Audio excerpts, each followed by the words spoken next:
Nuclear missile ready.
Nuclear missile ready.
Nuclear missile ready.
Nuclear missile ready.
Hello guys, welcome back as always.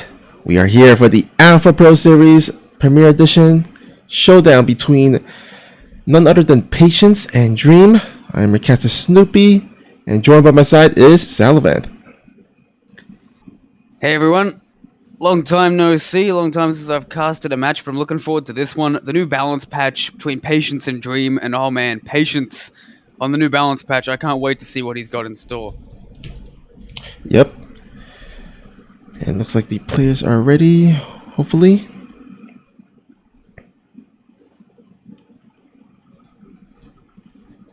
Alright. Let's go here. We'll have none other than Nice as the Taiwanese player. As the Taiwanese caster, that's going to be awesome.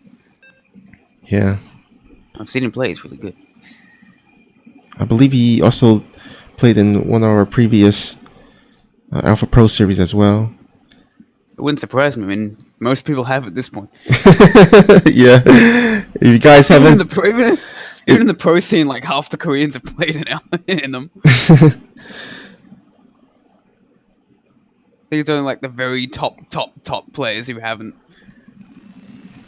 Like, I don't think we got Morrow on it, for instance. Alright, spawning in the top left, representing Protoss and Team LP, it is Patience. And spawning at the bottom right, we have the red Terran player from BSG SE2 team. It is Dream. I believe BSG is Brave Star Gaming, considering the logo that he's got. Yeah. I haven't been keeping a ton of track of the players and the thing, but I'll make sure to have their team names up for the next game, because we do want to make sure that these players and their teams are both adequately mentioned, because teams are a very important part in supporting these players, both in terms of giving them practice partners and in terms of just financially allowing them to live the dream of being a programmer. Always nice to have the support of their team, of course. Oh yeah, definitely. We'll have to see what these guys come up with. I think that Patience is probably going to be the first one to do something. He is Patience by name, but not particularly patient by nature. He's known for his all-ins, known for his cheeses, known for his very sharp timing attacks. And I think that a new patch is going to be the place where he's going to be the most dangerous. So I'd ask, what are you predicting for the series? Well, what do you think? There is a lot of different changes within the races and the new balance. So I'm actually pretty not sure what these guys are wanting to try out, because every time there is a new big balance patch in the end of the year, there's a lot of different strategies that come out of it. Well, we don't know how much these players have actually played on the new balance patch, or the new balance mod at the very least. So we'll see, I guess. Yeah, I think Patience is probably going to take it like 5-2 or 5-3, because I think he's going to do well, but how exactly he's going to do it, I'm not sure. We might see some new things out of him. I'm really looking forward to seeing like, the new Adept and the new Zealot in action. For those of you who don't know, there's been some recent changes. Charge no longer does... I think they originally had Charge split into two upgrades, Sundering Impact and the regular Charge, and they've changed that now. Now Charge is just one upgrade. It increases movement more. Charge is now like... A Charge Zealot is now as fast as Stimmed Bio, but the Charge does not deal extra damage on impact anymore. So that could be interesting. It's probably either going to be like... It might be way more powerful, it might be way less powerful, we just don't know yet. Wow, Patience already throwing some shade, both literally in terms of the Adept and metaphorically in the chat. I hope these guys are friends, because otherwise it just seems mean. They all know each other at least somewhat. It's very bad. Oh, maybe he's saying that there was a scout going on, in that he scouted the Robo, rather than that he killed the Reaper. And yeah, Jim's like, no, I lost the Reaper, dude. What are you talking about? I think they're friends, definitely. As the Observer is going to come out and see what his opponent is up to. I think Patience might be playing a little psychological warfare. It's like, oh no, you've caught the Robo, the linchpin of my all-in strategy. And he's like, actually just making observers. And he's going to double forge at 3 minutes and 20 seconds. You absolute madman, Patience. What the hell are you doing? Wow. Interesting. I think he might be playing to his image a little bit, in that he's expecting Dream to sort of hang back, sit tight, wait for the... And it's a Robo Bay! A 3-minute 40 Robo Bay with double... What is he building? No idea. you can't have you can't surely you can't have the gas for all this. He's taking 2 more gases. It's like PVZ gas.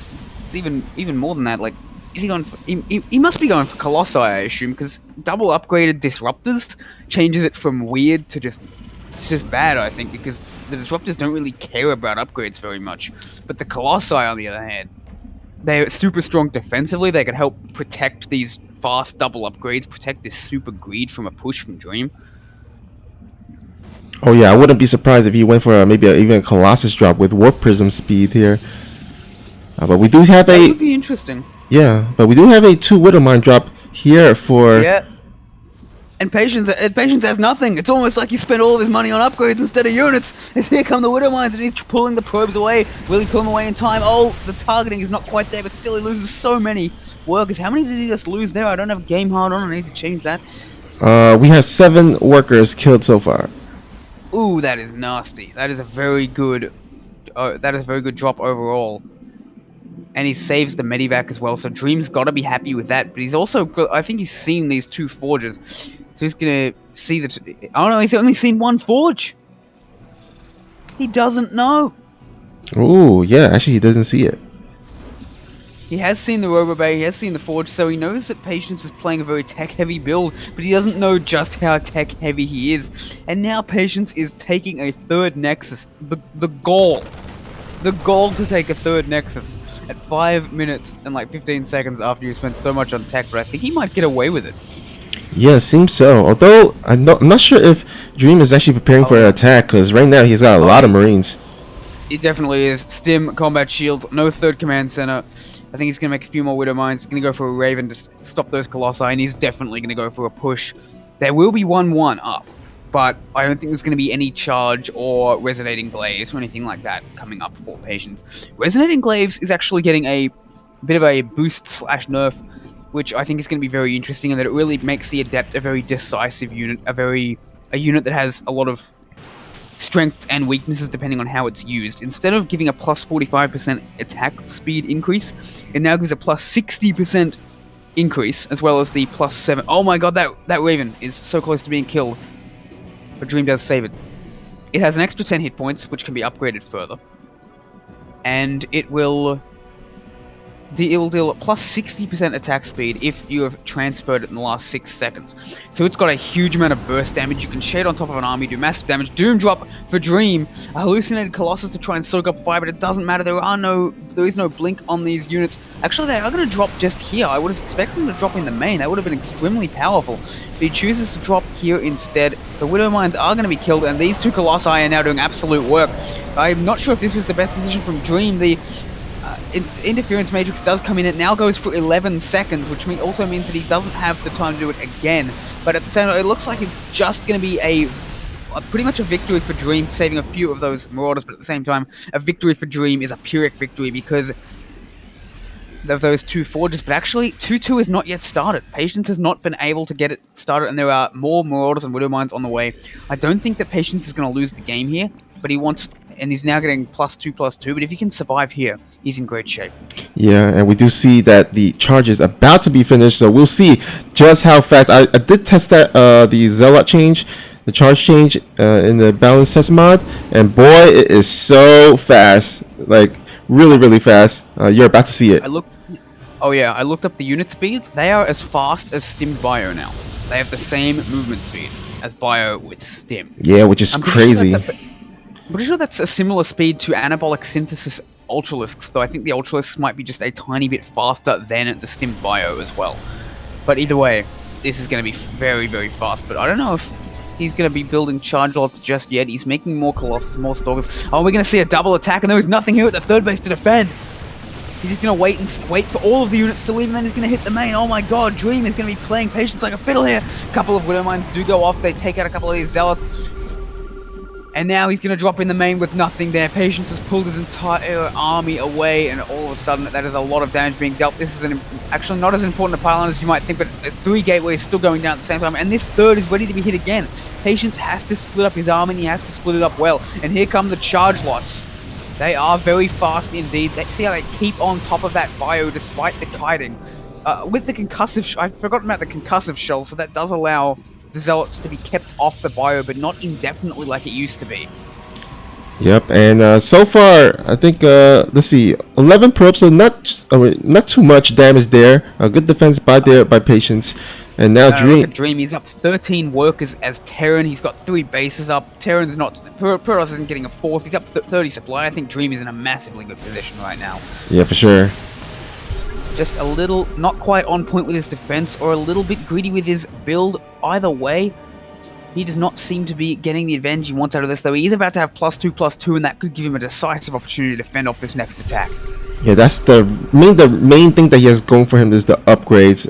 The economy is definitely on Dream's side, but if Patience can get some good engagement with that +2/+2, I think that is going to be really, really good. And that is a lot of Marauders. But the Stalker-based army of Patience is no more. He is getting mostly charge lots now. He's leaving a few charge lots at home in case of a drop while moving the rest of his army back down. He's learnt from the last time. Ghosts and Empowered Shockwave, I think it's Enhanced Shockwave maybe, is coming out for Dream. So he's already getting prepared for the second stage of the game. The next stage of the game. He's going for a Doom Drop. There will be charge lots here to defend it. They won't be able to stop the Medivacs, but they will be able to stop the unload. In the meantime, Dream is trying to open up this natural, trying to get into it, but it looks like he's not going to get in anywhere. Excellent defense from Patience this time around, but he's still on 3 bases to the now 4 of Dream. And that is not what you want to be as a Protoss. It looks like Patience might be going for an attack. I think he has to. Yep, and thank you, Sushi, for letting me know about the mic volume. Hopefully it's fixed. Just let me know. I lowered it a bit, so hopefully it's not too loud at this point. But anyhow, it looks like Dream getting his macro all up and running. Look at all those mules being thrown down. And of course, there's a little bit of a change with the mules. I think it's like 83 seconds it lasts. Before it was like 84 seconds. So it's just going to die right before the mule has a mineral patch.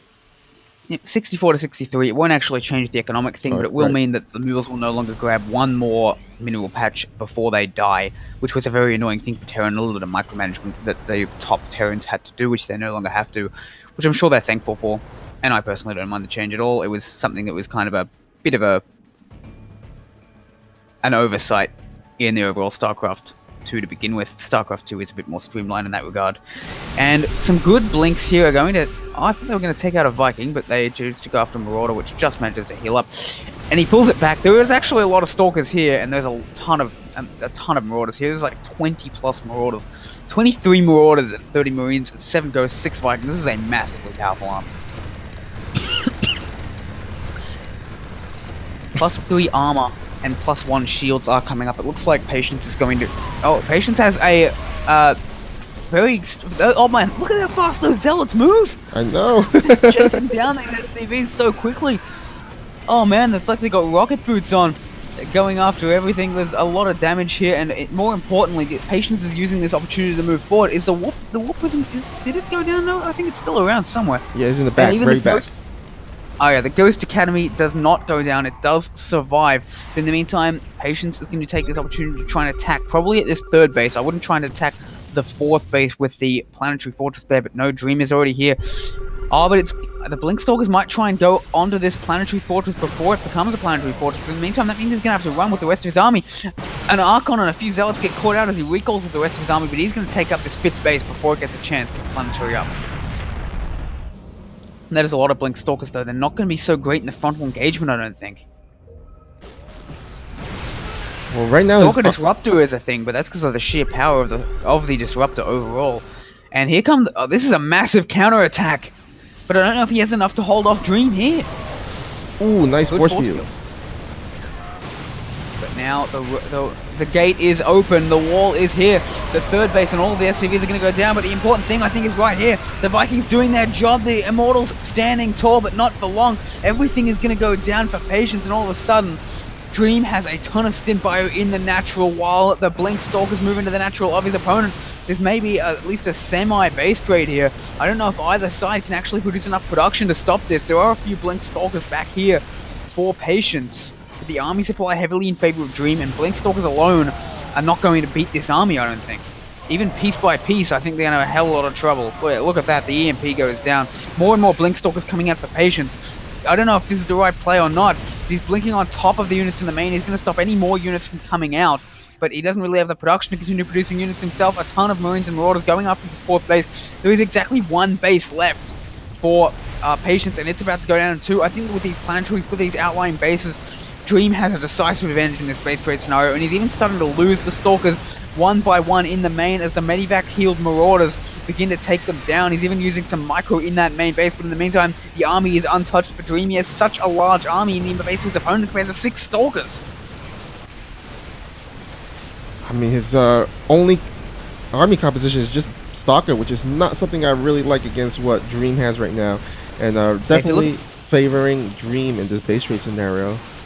Oh yeah, and Patience has decided to just back away and send all of these Stalkers elsewhere. Paused. And we have a pause from Patience, though I don't know if this game is going to go on much longer regardless. Yeah, right now, currently, the total supply is 98 to 66. The army is in favor of Dream, 75 to 46. And looks like Patience is ready to go. Yeah, but more importantly is the composition of those armies. We've got a Ghost, Viking, Marine, Marauder, Medivac force for Dream, and for Patience we have 22 Blink Stalkers and 2 Observers. That is not an army I have confidence in as a Protoss player, Snoopy. Yeah, I mean, Patience has some really nice Blink Micro, but he's going to have need some really miracle Blinks to get back into this game. I mean, look at all the bases that Dream still has, and those are like planetary fortresses, so you can still repair There's only them. so much you can do. He sent his probes away, so we can't afford to take another Nexus and prolong this battle, but at the same time, Dream is mining, Patience is not. Dream has the better army, Dream has all the time in the world, and Dream can even lift some of his buildings. Actually, well, I guess he can lift one of those command centers. It's actually an orbital up at the very top. I don't know how he built that. He must have been balls of steel. Dream did in order to actually build that into an orbital, because I can't imagine him floating that over there. It would have taken about 6 minutes, and we would have detected it at some point. And here come these Stalkers. They're going after this base. They're going to go after the planetary. They will be able to deal enough damage to it to, I believe, overcome. Nope, they're not. And with the remaining army coming in, Dream will take game number 1. Very well played, indeed. Very well played. And now it's going to be up to Patience to choose his next map. We'll see what he goes for. And I'm actually wondering if we can... Is it possible to have the balance mod as well as the WCS Game Heart on? I'm not sure if that's why we don't have Game Heart. I see. I thought it was something I needed to put on, but no, I've got my own Observer overlay, but not the WCS Game Heart mod. That's alright. If we can't have both, we can happily just do the balance test mod. This is well worth it, and we only miss it every now and then, like with the workers killed. Yeah. Alright, let me go ahead and make the lobby here. Winter's Gate, the next choice for Patience. You'd be more familiar with these maps than I am, Snoopy. What's Winter's Gate like? Big, small, aggressive, defensive? Isn't it the one with all the inhibitors? No, I don't. Oh wait, actually, let me see. Yeah, it's the one with the inhibitor zone. Okay. I think it's a somewhat medium-sized map, but also a very positional map. Difficult to really attack into if your opponent has a strong position already built up. So I think the rush distance and the inhibitor zones kind of cancel each other out in that regard. Yeah, and one thing about this map is that there are multiple thirds that you can decide to go for. You can go for the one that's near your main base or the one that's more vertical to your base.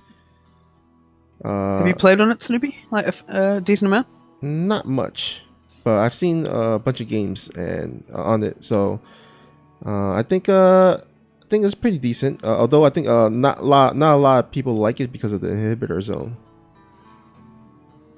Yeah, it definitely takes some getting used to some playing. Oh, right, of course, I've got to join the lobby. I'm used to being invited instead of just clicking on the button. That's my bad. I'm joining that right now. Sorry about that. Alright, so Dream is taking game number 1. Patience going for a very offbeat opening, really playing it super greedily, going against his normal image. But in the end, no, Rex is already here. Oh. He is observing. Alright, so let's go ahead and start the game. Let us indeed.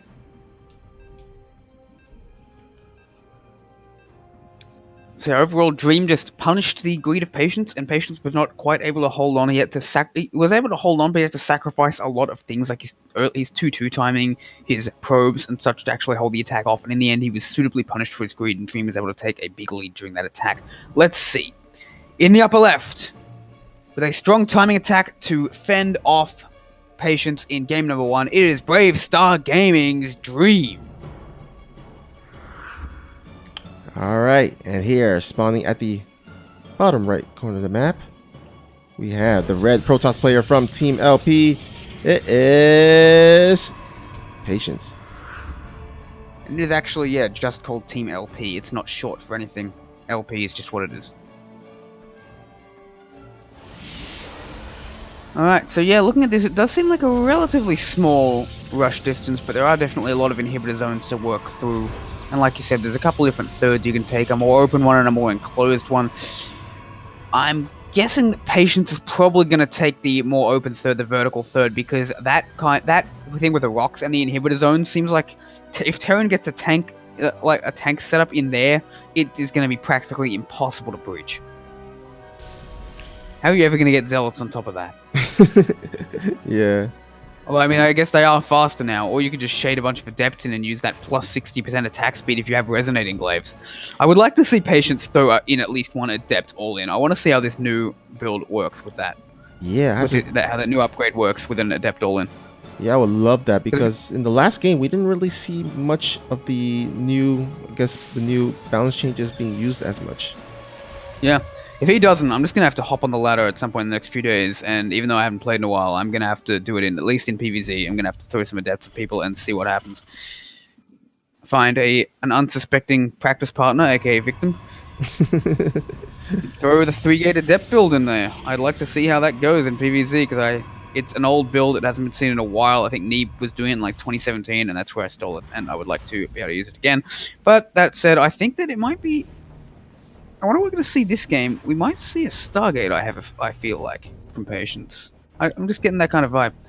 No, he's sending that unit across, so it's probably going to be a Twilight Council Aurora, because it's just in time for that. And he's going for the Twilight Council. Interesting. That definitely means we could see... We're going to see a very fast Twilight upgrade or Dark Shrine. There's no other reason to go for it. I think this very well could be the Adepts. Possibly, although we do know that Patience loves his Blink Stalkers, so definitely can go for Blink Stalkers. But a nice wall off there, blocking the Reaper from going up into the main base, which is a nice building structure that I think a lot of Protoss would like to adopt here. Really smart move. Yeah, I definitely am more focused on the new strategies instead of the old ones. Blink Stalkers is tried and true, and it's very good on this map. There's such a great thing between the main and that third base location that can be used. And the Adept is trying to chase the Reaper down with the aid of the inhibitor zones. He's going to finish that shade. But the Marine will survive. The SCV is denied from mining for just a little bit. They will retreat to the bunker. And he's going to finish the shade and do a bit more damage to the Reaper. Just being really annoying. Until that some extra units come out, he won't actually be able to mine there. But now with 3 Marines and a Reaper, he feels confident. He even pulls that Marine back. That's really well done from Dream. Avoiding losing any units. Minimizing the amount of mining time he actually loses. Good play from both sides, as we do see Blink coming out of Patience. There it is, the Blink upgrade, and not too much changes with the Blink in this new balance mod, but it's always a really solid opener for Protoss that could use it to snipe Medevacs from coming with the Widow Mine drops, or just basically defending his third base if he needs to. I wonder if these players have had really enough time on the balance mod to truly prepare their new changes, although I imagine if those of them with practice partners and haven't, seeing as neither of them were in BlizzCon, have probably been practicing on the new balance patch a lot.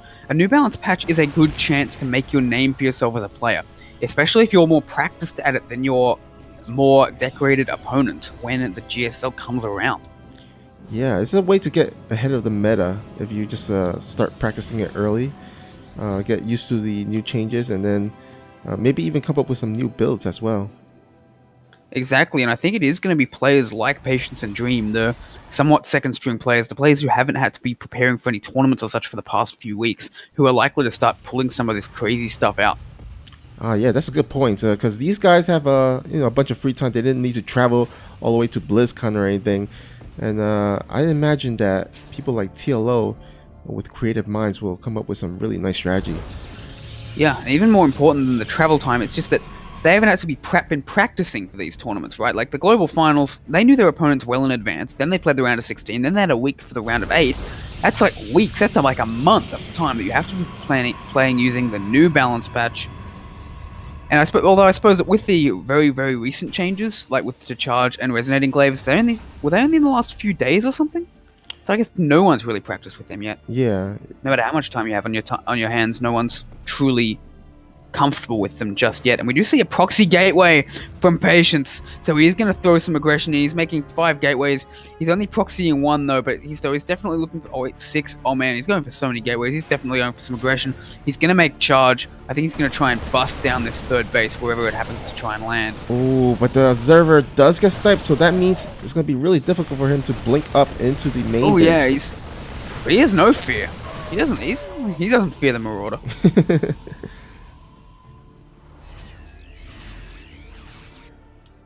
So I think I wonder if this gateway is for an attack or for more of a counter attack. I'm thinking that he's getting 2 forges now, a little bit later than normal. I think he's like, okay, if you're just going to stay on 2 bases, maybe I can't do this attack. And actually, these medivacs will spot this proxy gateway as well. That's a shame. Poor Patience, has not been working for him, but if he tries to unload, which he doesn't, those Blinkstalkers would have got him. Man, Dream, so good. Oh, but here come the charge lots. The super charge lots. The chargier lots. The stemmed charge lot.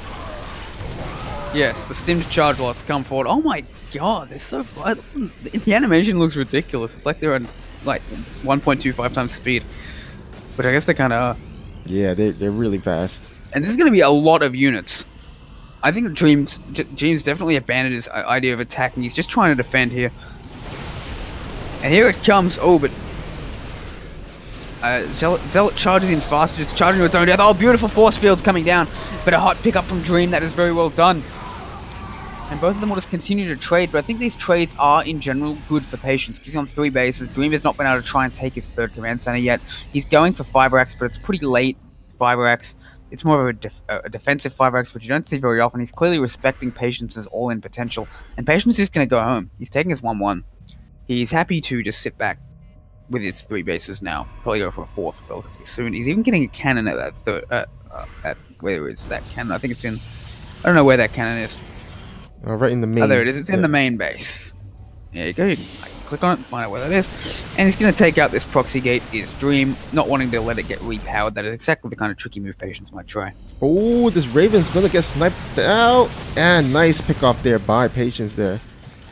Yeah, throws out the auto turret to try and get as much damage as he can into the Raven, but even so, not what he was looking for. Definitely looking for some harass on those workers, because but now he's planning on moving out to attack anyway. That is a lot of Widow Mines and a lot of Marauders against this Blinkstalker charged on army, so a lot of it's going to come down to the engagements.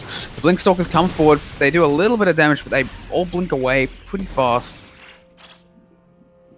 And he's getting more and more charge lots. That is a lot of Zealots. This is definitely a dangerous attack out of Dream, though. He's got up 20 army supply. A lot of them is here. And here come the SCVs as well. He's going to force field them out to try and take them out without the help of the army.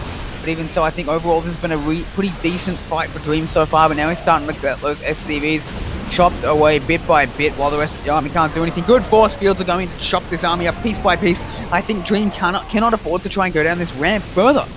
Yeah. He's going for it, and the force fields are just about gone. I think there's a couple more as they start to go, and I think that's the end of the force field energy. And it's very close. Dream is up about 15 supply. He was up about 20 supply before. The Widow Mines all burrow at once. The charge lots are down now, are gone now. That is so many Widow Mines. So much. How does he do it? He's got 10 Widow Mines. How does he build so many? Does he have 2 factories somehow? Oh boy. Oh man, and Dream is marching forward. Patience's army is just about gone. Oh my goodness. Even the Chargier lots were not good enough. And oh, he's pulling the probes. Oh, this is disastrous. For Patience, I just don't think he can win this with what he's got left. There is still plenty of Widow Mines, just enough to take out the rest of the charge. Oh my god, he's using the Warp Prism to try and... Oh, that is beautiful move. Necessity is the mother of invention. The charge lots get out just before the Warp Prism is sniped, but will it be enough? I just don't think so. He's down 30 supply. More and more units charging in. Dream is down to 32 workers, but it's still just enough to get him over the line. Wow. I think Patience might have just gotten a bit greedy there, going for 4 bases against the 2 bases.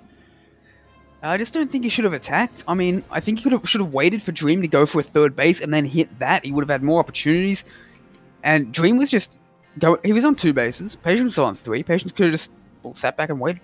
Yeah, I mean the force fields were buying him a lot of time, which is exactly what he needed. But he kind of got overeager, sending a bunch of Zealots up the ramp, and then the Widowmine just obliterated them.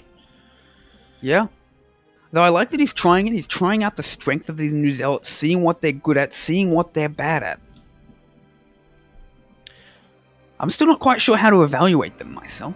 I think they're generally worse in an offensive fight when you're charging into the opponent, but I think they might have the potential to be better at like chasing down a failed Terran push, or potentially defending against one of those Fibrax that goes in and out and in and out. But I don't know. We haven't really seen that a ton yet. I think the charge lots might be actually a bit weaker in overall, which is okay, but I don't know how much. And I still haven't seen them in like a gigantic battle with like 50 of these charge lots raining down their damage. I think that's where they might be most effective. When you've got that endless kiting to try and take out these zealots, I think that's where the extra movement speed might actually be better than the extra burst damage. Yeah. So charge does 8 damage, right? So that means 2 charges is roughly equal to 1 actual zealot attack. So if that extra speed can get them 1 extra attack over the course of about 10 seconds of prolonged fighting, which I think they definitely can, that makes them at least as useful as the charge in terms of damage over the course of that fight. If they get a couple of attacks extra than they otherwise would have, that makes them better. So that's really the benchmark we're looking for in a prolonged fight. But it also means that they're a little less strong in a sudden burst attack. So it's really hard to tell. And they might even be a little bit better against SCVs and such and harassing in general, because movement speed is very big. Especially in PvZ, I think that's when the charge lots might really see their resurgence as a harassment tool. Yeah, I agree. PvT, less so, I feel like. I feel like the extra movement speed is not as important in PvT for harassing various locations for whatever reasons, because of the planetary fortress and such. But let's find out. Enough theory crafting. Let's see what these players have in store for us.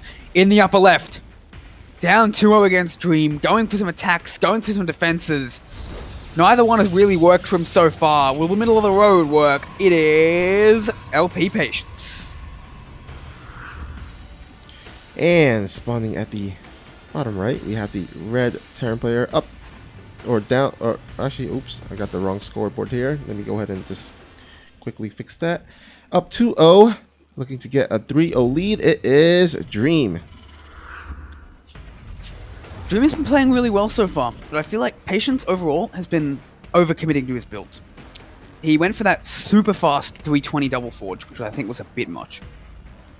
And then he went for that attack when Dream was already on 2 bases, which I again feel was sort of playing his hand a little bit too much. That build was better, but I think he didn't really adjust to the changing circumstances of the game enough in that situation. He should have realized he was the defender and reacted accordingly. Of course, it's easy for us to say that. We know everything. We're the casters. We aren't biased by the actual playing of the game. Playing the game takes up a ton of your actual mental fortitude. I'd say you've got like 2 to 3 times as much actual mental energy to think about the game if you're not the one playing it, at least. So that's why us casters can say things like this, even though we're obviously much worse than these players, because if we had to actually play it as well, we would get completely crushed. Yeah. It's not just about the speed. We're not saying, oh, we know better than these players. It's just that when you are playing at that speed, almost everything you have is basically reactive. There is not a lot of time for actual thinking and strategizing in StarCraft. The strategizing in StarCraft is usually done before the game starts. The ability to make those changes on the fly, to react to a circumstance you've never seen before, that's what separates the very best players in the world. Because most people just cannot do that. Yeah, they're able to especially juggle. playing at the speed of these guys. Yeah, exactly. I mean, they're able to juggle so many things, macroing, microwing, reacting, all of the above. Exactly. It's like being in a fight and being able to pause the action at any point and be like, okay, so in this case, the person should move their arm over here, and then move their foot like this, and then prepare to strike as a counterattack, and wait about 20 seconds, and then say, okay, that's my next move. If you could do that, you'd be a great fighter. You'd never get hit. Yep. But that's not how it really. But that's not how fighting works. And that's not how StarCraft works. This is a Stargate and a proxy gateway. Oh man, Patience, what are you doing? I know I say this every game, but this is why I love watching Patience. He's always got the craziest stuff. He's not afraid to mix it up. He's gonna go for an Oracle, and he's definitely gonna follow this up with something. I don't know what. Looks like I would love to see these Adepts come in next. I keep saying it. Oracle Adept is great though. Oh my god, Dream's going for a third command center. Ooh. Oh no. Oh, look at how many units he has. He has a unit. He has 1 Marine. He's about to have 3 Marines. And this Oracle is going to come into a completely undefended mineral line. Not just an undefended mineral line, a mineral line where there is not enough units on the map to defend it right now. If every unit Dream had was in the exact right position right now, it would not matter, and the Oracle would still just kill everything. 3 workers do go down, and he's actually going to choose to back out. He could have actually dove on these Marines and killed them all if he knew how few there actually were, but maybe he doesn't know. Even seeing the 3rd command center, he can't be quite sure. But there is a Cyclone out now, so that's going to mean that if Dream is positioned well, he's going to be in better shape. Yes, he is sending some Adepts across the map. He's not getting Resonating Glaives though, but he's going for the Oracle/Adept move. And he's going to make 2 more. He's going to have a ton of Adepts and Oracles. He's going to try and do a ton of economic damage to Dream early on. He's not even building probes right now, although I guess that's because he's supply block. And here come the Adepts. They do have a little bit more health than they used to. I think they've got a total of 10 more. Or it might be actually 10 less, but an upgrade to give them 20 more. I cannot quite remember. I think it is 10 more though, and oh my god, the Cyclone goes down. The Adepts are doing tremendous damage. Another Cyclone comes out, but it's going to get stuck. I think this could be it. I think this could be game right here. Yeah, there's absolutely nothing left. There's only 1 Marine in the bunker, and all the SCVs evacuating to the natural. Oh, and he even cancels the shade as well. Dream is essentially on 1 base right now. Oh man, this is just devastating. And here comes a couple of Stalkers as well, just to add insult to injury. There is 1 Marine out on the map. There's just nothing that Dream can do. He's completely dead.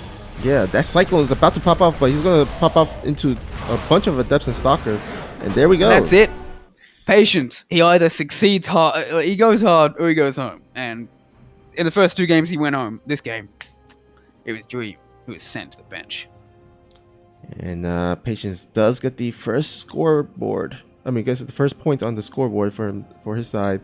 And now it's going to be up to Dream to choose the next map. But before we get into that game, we'd like to go ahead and give a little bit of a shout out to one of our sponsors, 24 Hour Fitness. They've been around for over 30 years. They've been helping people achieve their fitness goals. They have over 430 locations nationwide. You can try them for free with a 3-day pass. Just head on over to their website and you can check it out.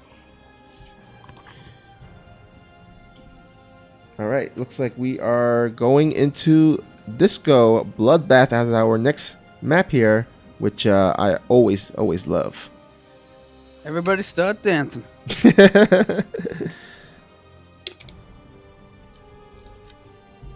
I love Patience.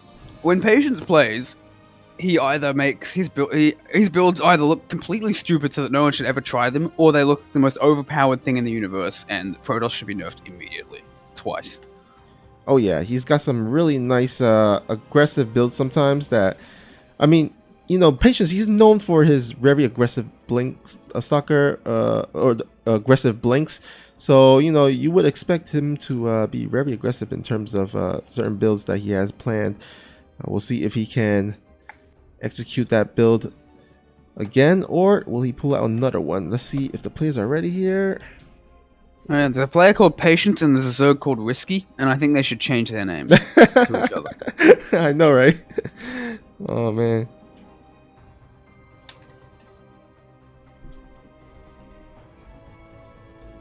And let's not forget, I think Dream still has the upper hand so far. Patience won a game, but he did a very aggressive, very committed proxy attack into the 3rd CC build of Dream. Dream was not in a good position to win that. It was kind of almost like just a numbers game at that point. Mm-hmm. So we'll have to see what Patience still has in store and whether it will counter what Dream is preparing or not. But we do definitely have a series on our hands, and Patience is bit of an underdog, but he's definitely not out in this series. That is for sure. Remember, this is the man who did beat Maru 2-1 in the GSL, in almost at the peak of his powers, no less, shocking the world. In the upper left, representing Team Lao Power, as I've now been told it is short for, we have Patience. And spawning at the right side of the map, it is the Red Terran from Brave Star Gaming. It is Dream. Alright, we are going to see that Reaper wall coming up again for Patience. While Dream is again just getting that barracks, we're going to have to wait a little bit to see what this is going on to go about. So here's a question. Snoopy, overall, what do you think of these balance changes? You know what? I think they're relatively good. I mean, from the feedback from the community, I heard that generally most people like the new changes. People saying like this balance is better than the previous few balance patches. So I think it should pan out pretty well. Of course, there's going to be a lot of trials and errors. It's not the final changes. Blizzard is going to go ahead and just test it out and then make any adjustments necessary. But I think so far it's been pretty good. How about you? Yeah, I'm inclined to agree. A week ago, I wasn't very happy with it. There was like 5 upgrades on the Twilight Council, which seemed just dumb. And overall, we just had the Infestor seemed like it was going to be actually even more powerful than it used to be. But now with the recent changes, with a new spell on the Infestor instead of Infested Terrans, removal of one of the upgrades for charge, and just making it move very fast. Basically, they've really made the Adepts and Zealots seemingly like completely different units. He says it's okay now. I think he didn't mean pause now. I think he meant it's okay. The lag is okay now, and he had a little bit before. I like how the Adepts and Chargers are kind of getting some distinct identities. They're still kind of good at the similar things, but in very different ways, which makes it very interesting from a playstyle perspective. I'd like to see if the Adepts actually come back as a core unit like Blizzard seems to want them to have the potential to be. I don't know if they will, but it would be good to at least try it out. Game resumed. Still don't know how well they'll scale into the sort of later game, but it would be nice. Again, it would be nice to see if they do. I could definitely see Adepts, like something like Phoenix Adept or something, being popular again, because Adept used to be able to shade on stuff and kill everything. And with the extra health, the extra durability, and the extra attack speeds for 6 seconds after finishing a psionic transfer, that could very well come back. 6 seconds is an eternity in StarCraft, especially in like an early to mid-game battle. When Adepts shade on like Marine tank, 6 seconds practically decides that fight. Yeah, I think it's pretty much like the Cyclone change. Oh, sorry. Thank you, Sushi, for the reminder. I actually had the wrong score there. Let me go ahead and fix that. All right, so Reaper in the natural base. Let's see if he can get a probe here. Almost getting some nice micro from Patience to save those two probes, though. Yeah, well played. And we do have a Stargate, and let's see. Has Dream seen it? Dream has seen it, yes. Dream knows that it will be a Stargate, so he will be prepared. He's getting a Widow Mine, he's getting a Starport, presumably for that Viking. Vikings, by the way, have seen a significant increase to their durability. They've gone up from 135 health to 150. This is primarily going to be more important in those late-game TVZ, TVP battles, but they will definitely help against Colossi as well. Oh, I thought they reverted that change. Did they? I believe so. Let me check on that. You talk for a little bit. All right, so we have Oracle coming into the natural. We do have some nice positioned Marines, so I don't think Patience will have a lot of damage. Only gets 1 and backs out. Although with the Oracle, the main thing is just to make sure that it survives so that it could go into the mid to late game. You can Revelate, maybe even throw down some Stasis Ward for the Terran. Just make sure. Oh, almost got cut off by that really well hidden Widow Mine there behind the factory. So nice reaction time by Patience to save that Oracle. Yeah, very well done. And you're right, they did revert that change, actually. They're planning on dealing with it with changes to other late game units like the Tempest instead, basically saying the Viking is fine. It's the fact that other units are just so damn good at killing them. Yeah, I think they pretty much decreased the Tempest, Tempest shield, increased the armor, I think, and that's why maybe it factored into it for Blizzard to revert back the Viking change. But anyhow, we have a nice Oracle Revelation seeing what's up, seeing that there is that little tech lab jiggling around, so you should expect some upgrades, whether it's combat shield or stim pack. In this case, it is stim pack indeed. Yeah, the Tempests are actually a little more durable than they were before because they've lost some shields but gained some health. But they also have one less range. So does the Liberator, so overall the siege scenarios should be a little less frequent, especially in PvT. But it does mean that versus Vikings, the Tempests are probably going to be a little bit worse because they can't quite kite quite as effectively against them anymore. Yeah. Their range has been reduced from 15 to 14, so it's still pretty good range. Pretty much a lot of the units that has a lot of range has been decreased. Like I think the tank, as well as the lurkers range were decreased by 1. Yeah, the lurker range was decreased by 1. Though it actually has an upgrade in the Hive to increase its range by 2. So that means at Hive the lurker can actually be even more powerful than they were before. Broodlords have actually had their effective range reduced a lot. Their leash range has been reduced from 12 to 9, so they've got an effective range of 10 now. Although then the Broodlings can proceed to move more, but their initial attack has a much reduced range. I don't know if they didn't actually reduce the tank range though. Oh, okay. They reduced the Liberator, they reduced the Tempest, and they reduced the Broodlord. And I believe they reduced the Neural Parasite range too. So they reduced a lot of stuff, but not the tank, which makes sense. The tank is sort of the titular siege unit of the game. We don't want to remove siege units from the game entirely, we just want to make the game less about siege units staring at each other. Yeah. So they've removed, and that means the tank manages to keep somewhat more of its identity as a siege unit.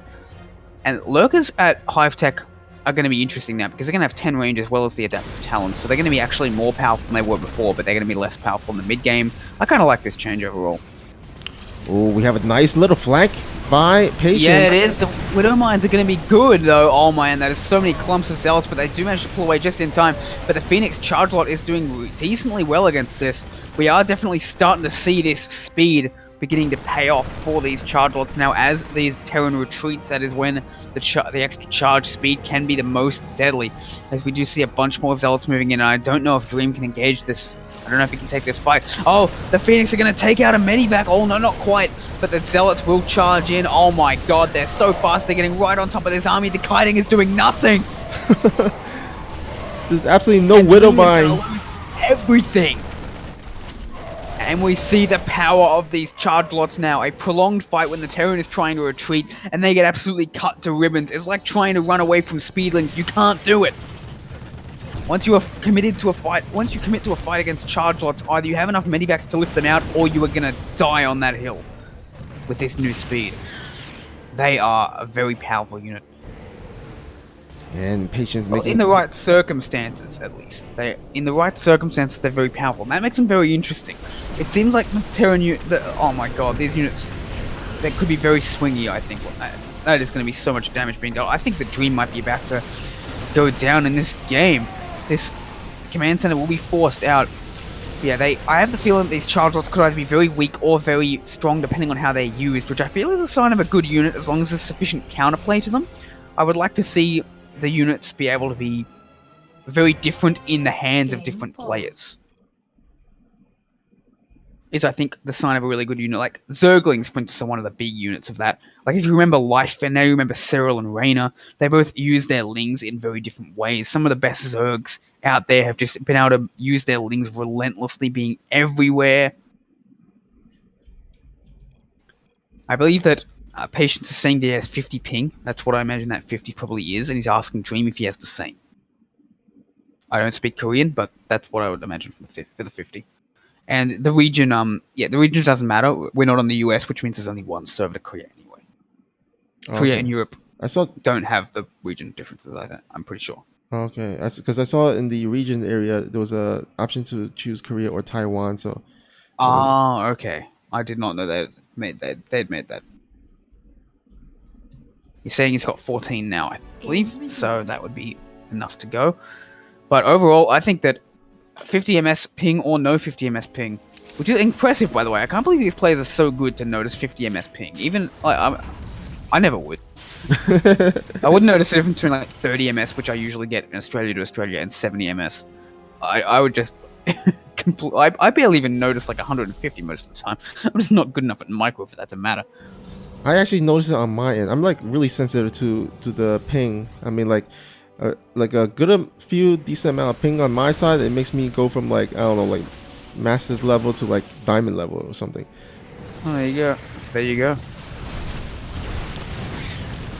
Oh, but so what you're saying is you always play with a ton of lag when you're playing against me. Just kidding. No, I'm pretty sure my lifetime record against you in like actual games, when we weren't practicing for something, was like it's like 0 and 12. Yeah, but that was a long time ago. I mean, I think you've much improved by then at that point. I mean, since then at least. So who knows? But True. anyway. Maybe if I was at the peak of my strength, I could probably take like 1 game in 6 off you. You're like Masters 1, right? I think I mean I haven't played a lot, so I think probably I'm down to like Masters 2 level at this point. Oh, there you go. If I was actually playing regularly, I could probably beat you like 1 game in 4, 1 game in 3 or something now. If I start playing again regularly, we'll have to play some games. But these Phoenix are going around trying to get some damage, and they are going to get a few Marines. Very nice. There is a couple of Liberators out in such a dream, though. We're now getting into the more later stages of the game. Patience has 4 bases up, and the next task for Dream is going to be to get that 4th base.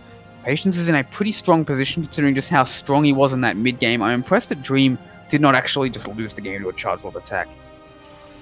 Yeah, I mean... It was looking so bad for him. Yeah, I think if Patience were more aggressive, he might have actually just gone straight into the natural and just like finished the game. But anyhow, it looks like Dream is going to go ahead and establish his 3rd and actually getting a 4th at this point. We do have the EMP upgrade, I believe, on the Ghost, so their EMP range or radius does increase. Oh, that is a good EMP, but it actually does miss a lot of the charge. The charges are coming in, and I think that's a bit of overkill on those EMPs. I feel like you can't EMP the Zealots anymore. At the same time, they are forced to back away, but overall, I think it's a pretty decent trade for Patience in general. Yeah, and he has a nice little drop here at the north side, but a nice recall. Is forced out. But man, those Chargers just move onto the units so quickly they don't even get a chance to recall out, and the Medivac will die to the Phoenix as well. And Dream's 4th CC is nearly done, so that maybe will be the next point of attack, as Dream tries to turn that into a planetary, and Patience is maxed out. He has a 35 supply advantage over Dream right now, and Dream is supply blocked. Oh no, he's got the supply finished now. He's doing alright. He's continuing to produce more units now. But this 4th base is definitely going to be in trouble. Oh man, I'm still not used to how fast those charge lots move. Yeah, I mean... Here they come! They are on the army immediately. Oh, that is just so many units. But these... Oh, they're actually super clumped up the Widow Mines! That is so much damage. Oh man, the charge lots so fast. They're getting in their own way. They're trying to like move past each other. I think that some flanking with these new charge lots might really increase their potential, their total power. I think with the meta, there's going to be a lot of charge lot, which is going to lead the Terran to produce a lot of Widow Mines. I think Dream could actually throw down another factory and get some additional Widow Mines at this point. Oh yeah, and Widow Mines are even good against Adepts as well, which have also gotten a bit of a buff. So I definitely think the Widow Mines are an excellent way to play against this current Protoss style. It's very gateway heavy focus. It's literally just Phoenixes, Archons, Zealots, and Stalkers. Beautifully EMP goes down on those Stalkers. And Patience has a big army advantage, but he does not have a tech advantage.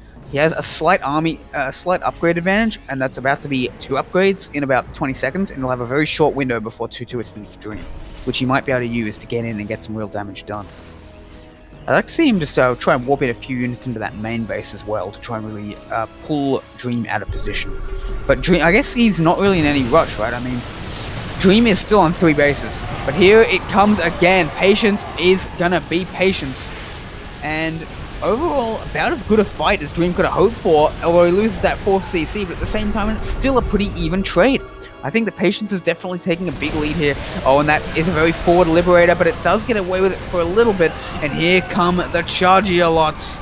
But Dream actually, yeah, with a really good trade this time, retreats back to those supply depots, and again, these charge lots now are very much, I think, a lot more all or nothing. If they get on top of the enemy, they are massively strong, stronger than before. But if they can't get on top of the enemy for long, they are weaker because that burst damage of the charge lots is no longer as effective. The charge lots are now stronger at their strengths and weaker at their weaknesses. Yeah, those are two supply depot between the natural and the dirt that really helped him kind of slow down the charge lot push. Kind of got the charge lot behind the depot, so they couldn't get on top of the Marine Bow army, and that allowed them to survive. But this is a big army here. The Widow Mines, though, doing so much. Oh my god! And Patience is forced to retreat once again. I feel like these new charge lots are much stronger on the defense than they are on the attack. Because if you're defending and you fight these charge lots, if you attack into these charge lots and you start to win the fight, you're going to win it so hard. Yeah. They basically can't retreat. But at the same time, if you're just standing in a better position, as I said before, it's a prolonged fight with their best in. If you just charge in with that burst damage and then retreat out like Patience has been forced to be doing, that means the charge lots are actually weaker because they have less burst damage overall. And now he is splitting up his opponent's army, but it's still not enough. Will the Zealots do it? The Zealots are doing a good amount of damage in the main base, and I think that Patience might just be going around this to try and take on the third. The planetary is about to finish. It is just seconds away, but more and more Zealots are warping in. The main base is starting to get really badly out of control, and the third base is being attacked. There is fires going everywhere. For Dream, he's being hurt really badly in the main, he's being hurt really badly in the third. The fourth base is up as a planetary fortress, but at what cost? Dream's army just doesn't know where to go, and there's even a couple of Zealots in the natural doing more and more damage. Dream is starting to really lose a ton of workers. He's being hit everywhere at once, and I just don't think he has the ability to split his army well enough to handle it. More and more Zealots coming into this main, and Dream is now down 70 supply. I think Patience has done it. He's just pulled Dream in so many different directions that Dream is unable to keep up as the Protoss swarms Zerglite all across the remains of the Terran base, and that's going to be a GG as he ties the series up with a beautiful split of his army. Wow, showing the power of those charge lot. Yeah, the power on the defense, the power on the harass, and the slight weakness in the frontal attack. I think this is... I don't know if the defense was what... I don't know if this was Blizzard's dream or not. This was Blizzard's vision. But I think it's interesting. They've definitely changed their strength. They're not... I don't know if they're weaker or stronger, but they're definitely very different. Yeah, for sure. Can't really tell for sure at this point because there's so little testing of this new change. But so far, it's... I don't know. You can't really tell at this point. I think just gotta get more games under the belt to determine it. I agree. I'm analyzing these games as we go, trying to figure out these new charge lots, but it is a very complicated change and it's going to take a lot of time to really figure it out. All right, while these players are coming into the lobby, let's go ahead and do another shout out to one of our other sponsor, GameStop. They have always given power to the players, and now they're bringing it specifically to esports players. In fact, they're opening a new state-of-the-art GameStop Performance Center in order to help players with development, with coaching and training. So show them some love as they have been showing love to the esports community. Check them out in the GameStop.com or even give them some likes or some follows on Twitter. All right. Yes, it is thanks to these sponsors that we're able to continue to bring these games to you with the high quality players that we are that are entertaining us right now. We've had some very high profile show matches thanks to all of you supporting us and supporting our sponsors as well. Are we waiting for Rex? Yeah, let's ask. Nice.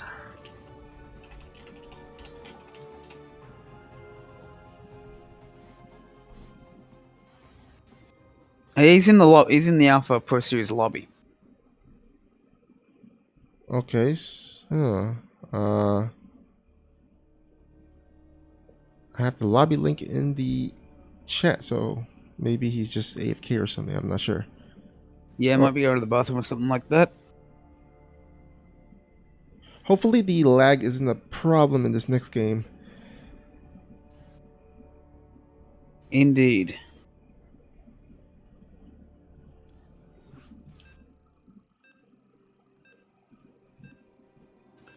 Alright, let us get into it. We are tied up 2-2 as we enter into Triton.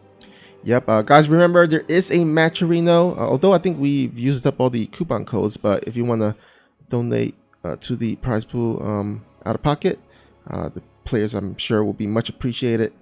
It's going to be in the chat channel above, so you can see the Matcherino link and go head on over there.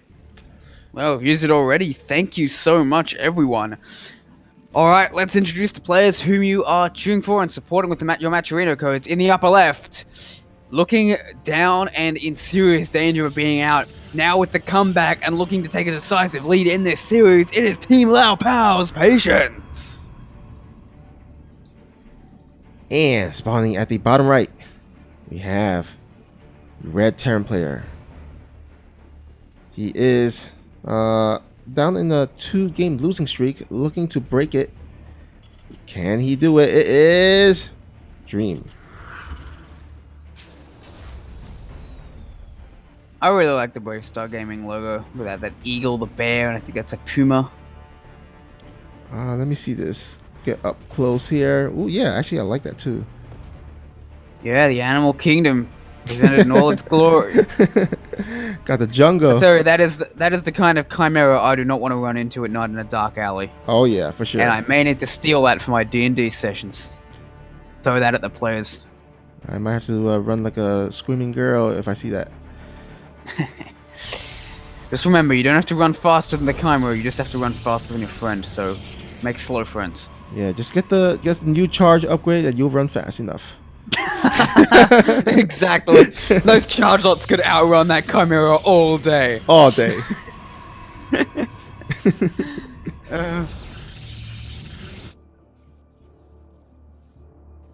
Next patch, Ultralisks can have the ability to upgrade into these chimeras from Bravestar Gaming. Ooh. They can fly for like 5 seconds at a time because of the eagle head. They can leap with the puma head, and they do like regular damage from the bear head. We're not going to increase their damage. That would just be ridiculous. I mean, come on, guys. We got to draw the line somewhere. Let's be sane. I know, right? Well, I mean, I'm just trying to imagine Ultralisk flying in the air. That would be pretty dope. In the words of the great Douglas Adams, the Ultralisks fly through the air in much the same way that bricks don't. If they do fly in the air, they're gonna have some nice big wings because Ultras are pretty heavy. Oh yeah. Alright, and here come the Adepts. Broodlords, I'd say, Broodlords have got to be pretty heavy as well. I mean, like... Yeah, but they're much skinnier, I feel like, than the Ultras. Ultras are like fat and heavy. And they'd have hollow bones like, to store their broodlings and such. Yeah. The Ultralisks, yeah, like I said, they're much more heavily armored, they're much tougher. Yeah, the Broodlords are kind of like giant balloons filled with babies. And oh, we have charge coming up first. This is such a fast charge from Patience. I think he wants to make very early attack with this. But no, he's getting a starport. What? Maybe he's just like been like, hey, you know how good these charge lots seem to be on defense? Let's just get charged straight away. But what is really going to attack him early on? It's going to be like harassment units. Maybe he's thinking that with the extra charge speed, they might be just as good at Blinkstalkers for fending off drops. Because, I mean, the extra speed will make them very good at that.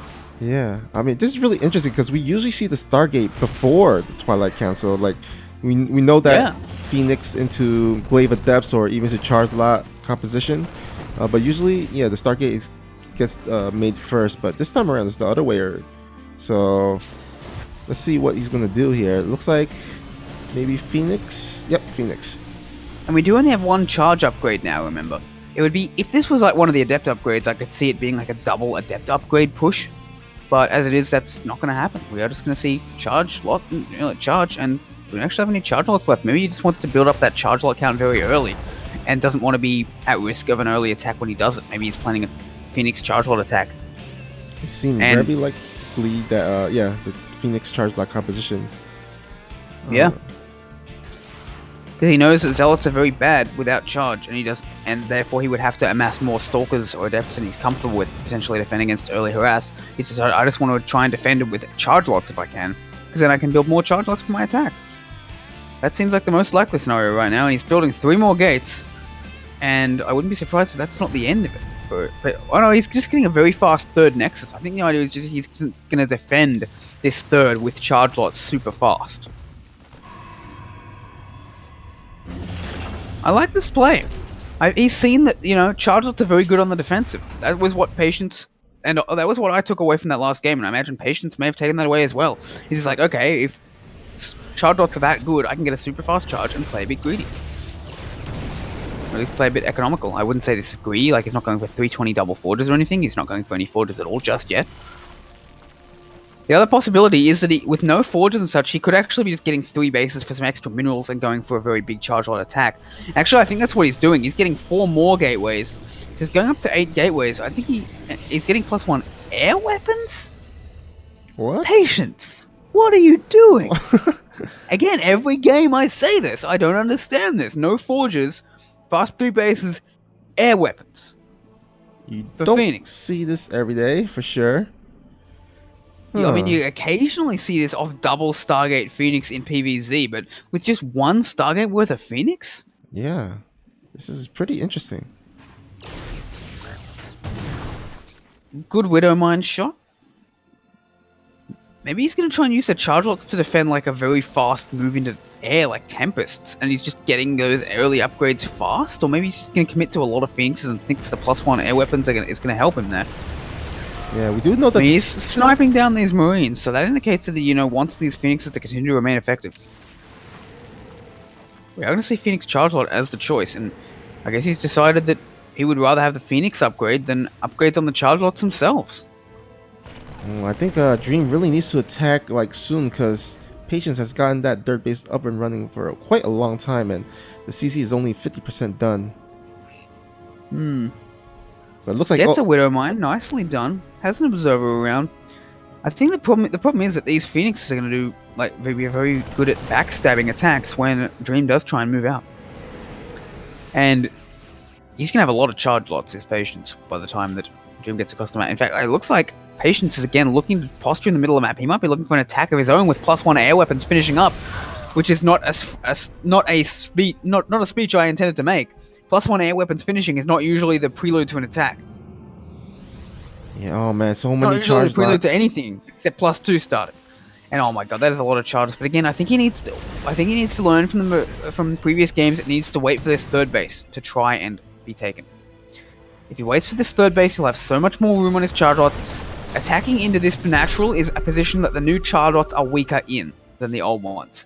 The charge lots are quite strong if they can all get on top of the army, but if they're doing this darting in frontally, I think they're a lot weaker than they were before. And that's exactly what Dream is going to try and bait him into. Oh, good force fields overall. Will take out a few units. The EMP doesn't go off because there's a few charge lots at the front, and that's not worth the EMP, trying to bait it out. But overall, I think Patience is not planning on doing a real attack. He just wants to delay this 3rd base for as long as possible. He gets his Robotics Bay, gets a 2nd Robo, going to go into either Disruptors or Colossi, preparing for that high attack. And he's just going to try and, delay this 3rd base. Supply depots are going to start coming up. Dream is forced to inch his way forward little bit by little bit against these new charge lots. But I think he's doing it well. The question is he getting it is he getting his 3rd base fast enough? He does have a lot of workers. He can transfer across to that immediately. Here come the charge lots streaming in. Oh my god, the brutality. They are everywhere. How do they do it? The flank is so good. There's nowhere for these units to run. Patience just murders this army. Terrans, close your eyes. Oh my god, it's like a meat blender there. Patience is up 40 supply. He's found the way to use these charge lots to their full effect, and he is. If the charge lots can just move in from multiple angles, they just move in like a mass of speedlings surrounding everything. Oh my goodness, this is brutal. I don't know if this change is gonna make it into life, people. Patience, you brilliant bastard. Yeah, he's going to use these Phoenixes still further, I think, just to maybe pull the army out of position and such. But Dream is just... How is he going to take this third base? Disruptors coming up for Patience as well, the first to finish. He's going to send these across the map because why not? I mean, man. I think... Oh, go ahead. Patience has realized that these charge lots... I mean, charge lot disruptor is normally not very good, right? Yeah. But the best counter to these charge lots is to sort of hang back in a siege position. And what are disruptors great at breaking? Exactly that. Exactly. I just like the idea that he's transitioning into something else because he's been staying on I guess like the swarm toss tech for a while now. And oh my! Look at that! Look at the speed. But actually, a pretty good engagement from. Oh, but it was. But then the disruptors start to do their magic as well. The scan goes down. He's going to try to chase this down, but oh, and he has to run away. Oh, good disruptor connection once again. The child rots though are almost all gone, and he will start losing these sentries, start losing these disruptors. He will try and fight with these blink stalkers, but the blink stalkers do not have an EMP. The disruptors all go down. The Widowmine does not get quite the connections he wants, but the charge rot flank comes in from behind, and we all know just how strong those charge rots are as the Terran tries to retreat. Blink's still not done though for the stalkers, so they can't really punish and move out. But again, oh man, this third base isn't even out to land. Nice It's Zealot 11 block. minutes in. That is a beautiful Zealot block indeed. Misses with the disruptor shot, but I don't know if it even matters at this point. The supplies are evening out though, but how long can he keep this up, Dream? He's still on 2 bases. 1.5 mining bases, really. And he's going to try and land this third base now, but there is more Zealots. Look at that. Like, there's just Zealots in the near the third base. There's Zealots near the natural. They're going to surround from all sides. The Warp Prism can go in. Patience is everywhere. But there is one thing to his credit. To Dream's credit. Patience is getting the Forges right now at 11.5 minutes into the game. He has no weapons and armor upgrades. Oh, that's a good point. His only upgrade is actually the air upgrade. So yeah, the longer this game goes, the stronger Dream's army is. But there's just so much for Patience at and the this point. disruptors are doing so much damage. More and more stalkers come in as he replaces the charge lots, going into Stalker Disruptor, which is a more traditional mid-game composition these days. And blinks out. The disruptors move forward. Beautiful moves overall. You think the disruptors are vulnerable, but they're not quite able to be closed in on. And he's getting more and more blink stalkers. He's up to 4 bases. Good drop on the main base, but good defense with those child lots as well on the 4th base. And I think the Dream has just been economically behind for too long. As the 3rd base, if it goes down, that may as well be lights out for Dream at this point. Good disruptor shots continuing to connect, zoning out. The 3rd base will be repaired, but more. Oh, that is a beautiful shot with the disruptors. And he blinks out, but at the same time, Dream's army is getting smaller and smaller, and he's even going to send in a few charge lots for that flank.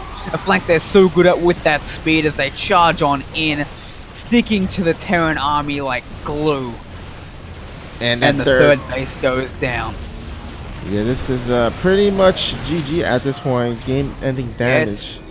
It's good splits from Dream, but they're good splits because there's now so few units in the army that he can afford to do that, but they will not stand against this massive Blink Stalkers.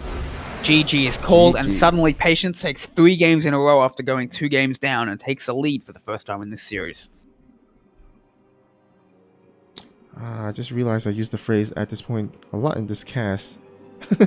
Hopefully I'll stop saying that. But anyhow, yep. Patience going on the roll here, 3-2.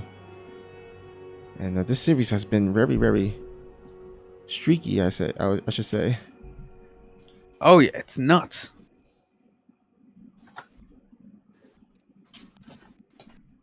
That's the reason I love Patience playing. He's very entertaining. I would have to One way or agree. another, he always brings an interesting game. Alright, let's see what Dream chooses as his next map here. We're down to, I think, Ephemeron and World of Sleepers. Yeah, I don't think we've played on either of those maps. And after map 7, if we get there, which is looking increasingly likely we are, unless we have 2 maps in a row, 1 for Patience, which could happen, he's won the last 3, we will go up to map 8, and the loser will have access to every single map in the map pool over again. So since it's a best of 9 and we have 7 maps in the map pool, we play the first 7 and then we play 2 more, or up to 2 more. We're going to play World of Sleepers, which leaves Ephemeron for game 7.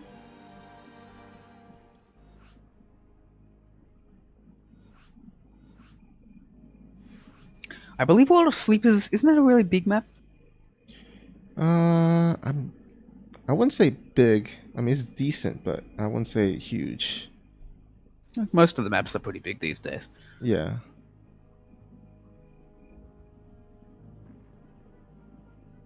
That's something I've noticed. Where's our abiogenesis? Where's our fracture? Oh man, I missed that map. I mean, on the one hand, it was a nightmare, but on the other hand, it was always interesting to play. It was always fun. It's always Always had to be interesting very to see honorable. the debate of how to pronounce abiogenesis. Yeah. The scientific term is abiogenesis, but I don't like that for the map itself. I prefer abiogenesis.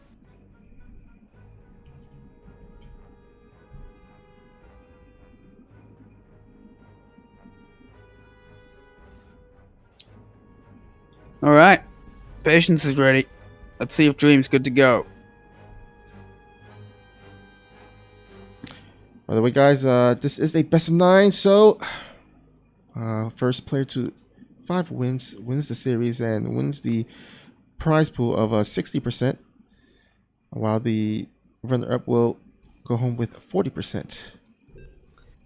Yeah, so it'll be a nice little extra payday for the winner. But enough to ensure that they're well compensated just for showing up and entertaining us, which is probably really for the best on a balance test mod. We wouldn't really want like a 70-30 or an 80-20 on that when one side, let's face it, could definitely be pretty severely advantaged over the other. We just don't know yet, but it's very possible that one of these groups is going to be very much overpowered with the new patch, so we wanted to give a fair shake to both sides just for coming out and showing us what these new maps, what these new balance units can do. In the lower left, 2 games down, now 3 games up. Can he continue this stranglehold that he's now taken on this series? It is Patience. And spawning at the top right, we have the blue Terran player from Bravestar Gaming. Can he tie up the series? It is Dream. He's going to be looking for it, but it looks like Patience has found his stride regarding using these new stimlots to their full potential. Yeah, I would We like have to a very fast probe coming out for Patience, and it's not for a scout. I think this is going to be that 2-gate play. You get 1 gate at home and a proxy 2nd gate to get some real pressure in very early and throw off Terran's game plan. Yeah, and usually the Reaper goes straight through to the middle, so I don't think the Reaper will scout this as well. Yeah, so I imagine we'll probably see a Cybercore go down and then a 2nd gate. Here comes the 2nd gate, so a 2nd gate before the Cybercore. And I'm not super familiar with this build. Do you know what units usually come out of this? Stalkers, Adepts? Yeah, you first open up with a Zealot in the main base gateway, and then you open up with a Stalker or Adept. But I think usually the Protoss will go for a Stalker, especially in the one that with the gateway that's nearest. Okay, so the Zealot's just to get that little bit of extra damage in because you can't be producing Stalkers and Adepts at the same time. But it looks like this isn't a super committed 2-gate because he's not actually building that Zealot. Yeah, I think he's gonna wait to build maybe a two Stalkers. I think there's different variation. Oh no, actually, one Adept here. Yeah, he's got to build another unit. AK's building double Adept, so he's going to go for, definitely a lot of Adepts here. Interesting. They do have a little extra health, remember. That Is he? Reaper. Oh, is he going to scout it? Nope. Just barely. He doesn't see it. He misses it. Oh, man. This is not good. There is a bunker going up for Dream, but he might not get this up in time. There's only 1 Marine here. I think, Patience sees this bunker. He's just going to jump on it. Will it finish in time? I don't know. I guess, though, if he just kills the Marine before it can get into the bunker, it doesn't matter. But it will finish as 1 SCV goes down. But this Marine, it's like, help me. Help. Someone. Oh, nope. And it goes down. Trying to take advantage of that Adept's little bit of extra health. As another SCV goes down, this command center will not finish. Already a good opening for Patience overall, though he has not actually taken an expansion. So I think he wants to do a little bit more with this, but he's going to take an expansion very shortly, I imagine. As another bunker goes up at the main, as he tries to do as much damage as possible. Now it's really starting to pay off for him. These Marines and Reaper not quite enough to take it down. But he has to stop the enemy getting into this base, at least before this bunker is up. So he's losing some SCVs. He's going to be able to replace some of the with this command center when it finishes, but that's still going to be a while away from finishing on this supply depot. It looks like it's in serious danger of going down. He's going to take out SCVs, he's going to take out Marines. Oh man, this is a very dangerous attack. The bunker does finish, and there is a cyclone, so I think it should With this stabilize. cyclone, I believe the rush ends. It might get a couple more workers, but overall, I would just pull those back if I were Dream. And yes, the rush is very much, I think, over with this Stalker coming out. Although he's going for it, he's trying to kill it anyway. Oh, And he Patience, does. how do you do it? What the hell? 3 Stalkers and an Adept killing a Cyclone, but he will lose, I think, most of the remainder of his units as he does so. Oh, the grenade tries to prevent these Stalkers from fleeing, but doesn't quite manage it. He does have the 2 bases now, though, up a bit still a bit gingerly, but he has them. There are going to be 7 Marines now. I think that will be enough to take on these Stalkers when they were removed from the bunker, as well as the 6 Marines and a Reaper. I think that will be enough to take on these Stalkers, especially with a couple more Marines coming in. And he's denying the retreat. Well, not quite denying it, but at least restricting it, as 2 Stalkers will go down. And Dream, I think, is stabilized in a decent position, but there is now an expansion up for Patience as he continues to deny mining at the natural of Dream. Whew, throat's starting to get sore. So much is going on in this game. Oh, he gets that Adept, but it does shade away. And now this Stalker is in a fair bit of danger, but I think it might just survive. The Stalker is fleeing for its life. Will the Reaper get it? I think it... Oh, it doesn't quite get it. The Stalkers come in to save their buddy. And now the game, overall, despite everything that's happened, will stabilize. Charge first again for Patience. He's realized how strong this upgrade really is now. And oh, a Warp Prism comes out, but will take a fair bit of damage as he gets the pylon, takes out one of these gateways, but there will be Stalkers and Adepts, and just Stalkers coming into the main base of his opponent. He brings the Cyclone back, but will take a lot of damage on that Cyclone, and the Warp Prism will be able to micro against the Cyclone too. He does get a tank up now though, so that forces Patience away, and Dream is now taking an economic lead. 3 more gateways coming out from Patience. He's not building more probes. I think he might be going for an attack. Yeah, I mean, he's got the charge. Yeah, he's got the Warp Prism as well. He could even repower this gateway if he really wanted to. With the Warp Prism. Yeah, he's getting 5 gates. He's going to have 6 in total if he repowers this proxy gate. So he's definitely going for a fast charge lot based attack. Another bunker coming up, and there's going to be a wall off here at this natural base, which I think is a very smart decision from Dream overall. I think he's in a very good position to defend against this. But if he can get a bunch of charge lots into the main, those tanks, that defensive setup will mean nothing. Yeah, but look at this nice split. Got the Cyclone and Viking going for the anti-air, so the Warp Prism can't go into the main base. But I'm not liking this Marine going back into the main base. I think he should go back into the natural where the real I don't threat like is attacking this. There's no way he's going to get to this. That's 2 tanks. It's a whole bunch of wall-ins. I don't think this is going to do anything. I think that Dream is absolutely going to crush this. Look at that. The whole position on the SCVs. Oh, that is a fantastic defense. This is very much an all-in move from Patience. I like to see it, but I just don't think it's going to work. I think maybe if he'd brought a probe along to open up another way in and managed to get the Warp Prism in, anything except a frontal attack. Oh, the Warp Prism goes down and Patience just GG's immediately. Dream ties the series up. Beautifully done. very Excellent. very well done, because you know the initial. I mean, in the beginning, Dream did not scout the proxy, so it was looking really scary for Dream. So I gotta give props to Dream for defending that. Yeah, he did really well. He denied the Warp Prism getting into the main with that Viking, and then he just locked that natural up extremely tight. He really respected that all in.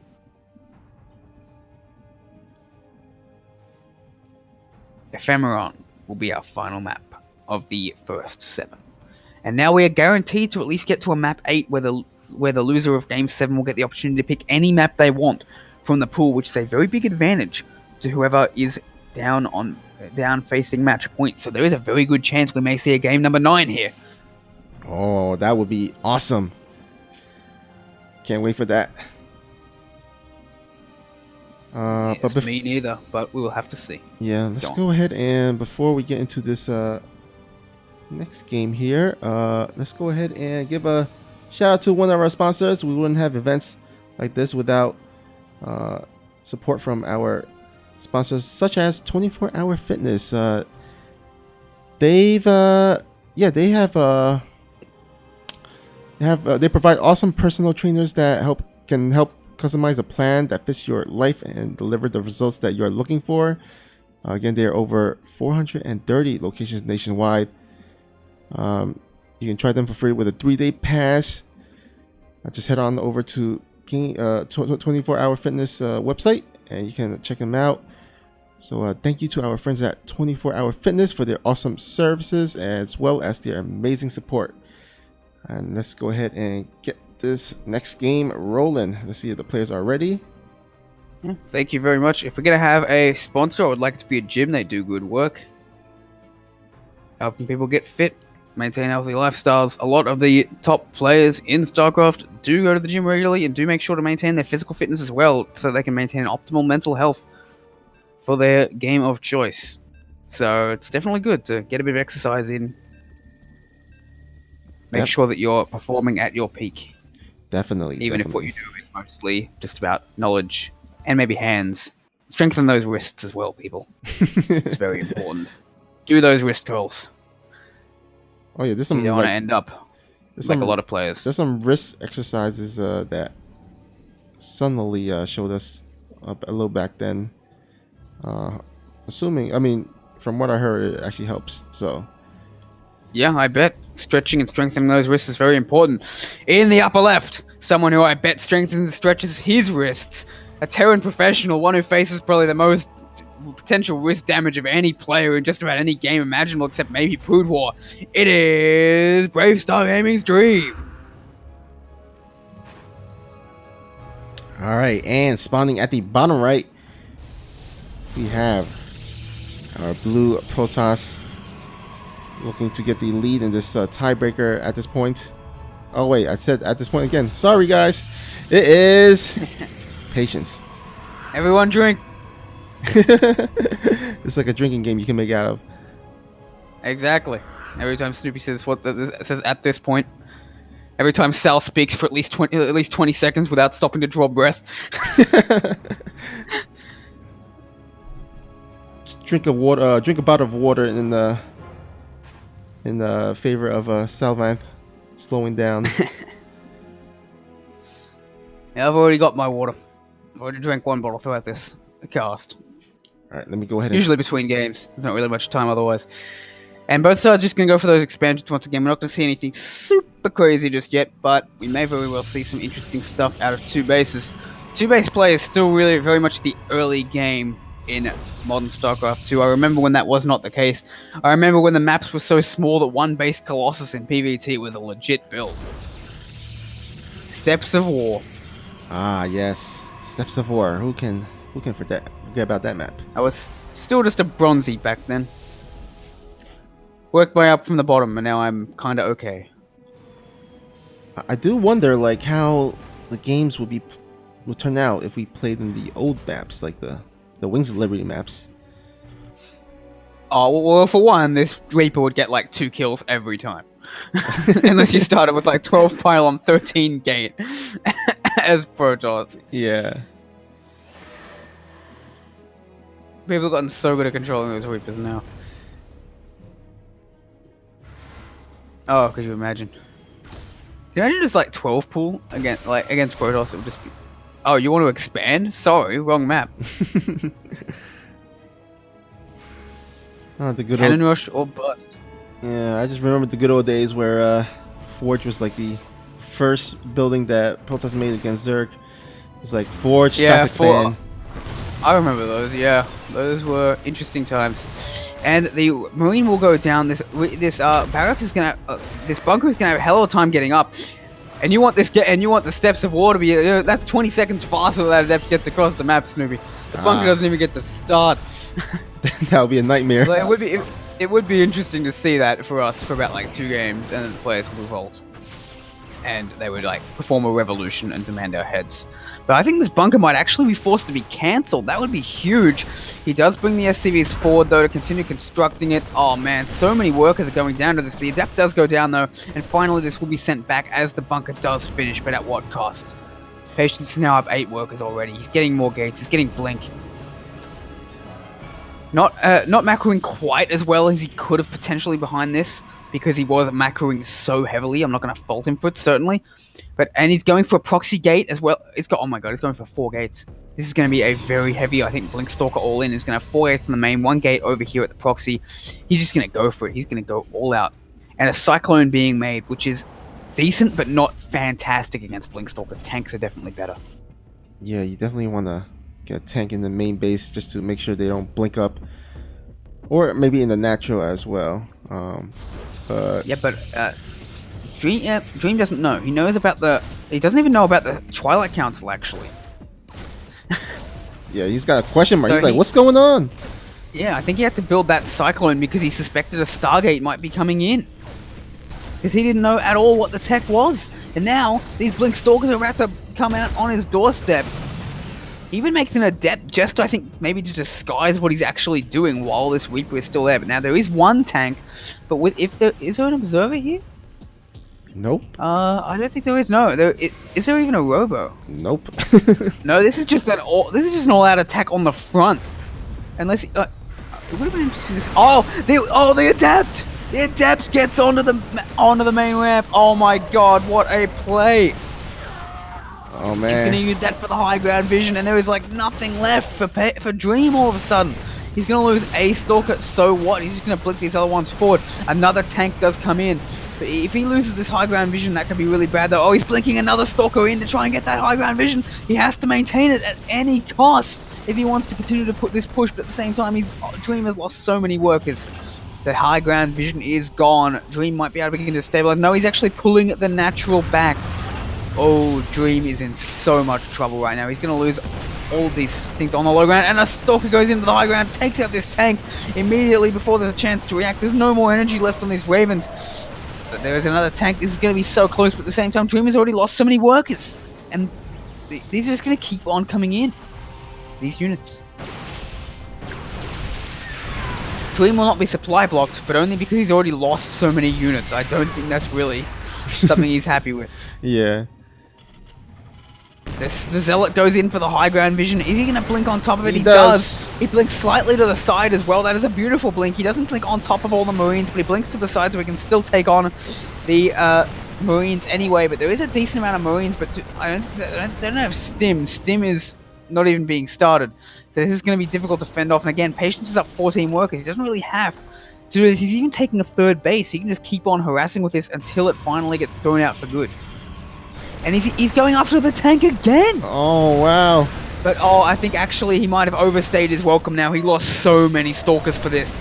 Oh, he's lost like 6, 7, 8 Stalkers. He's lost almost all of his Stalkers, and now might be the time for Dream to do a counterattack. I think that last attack might have been 1 attack too much, Snoopy. Yeah, I think he overextended at that. Oh wait, no, I'm not gonna say it.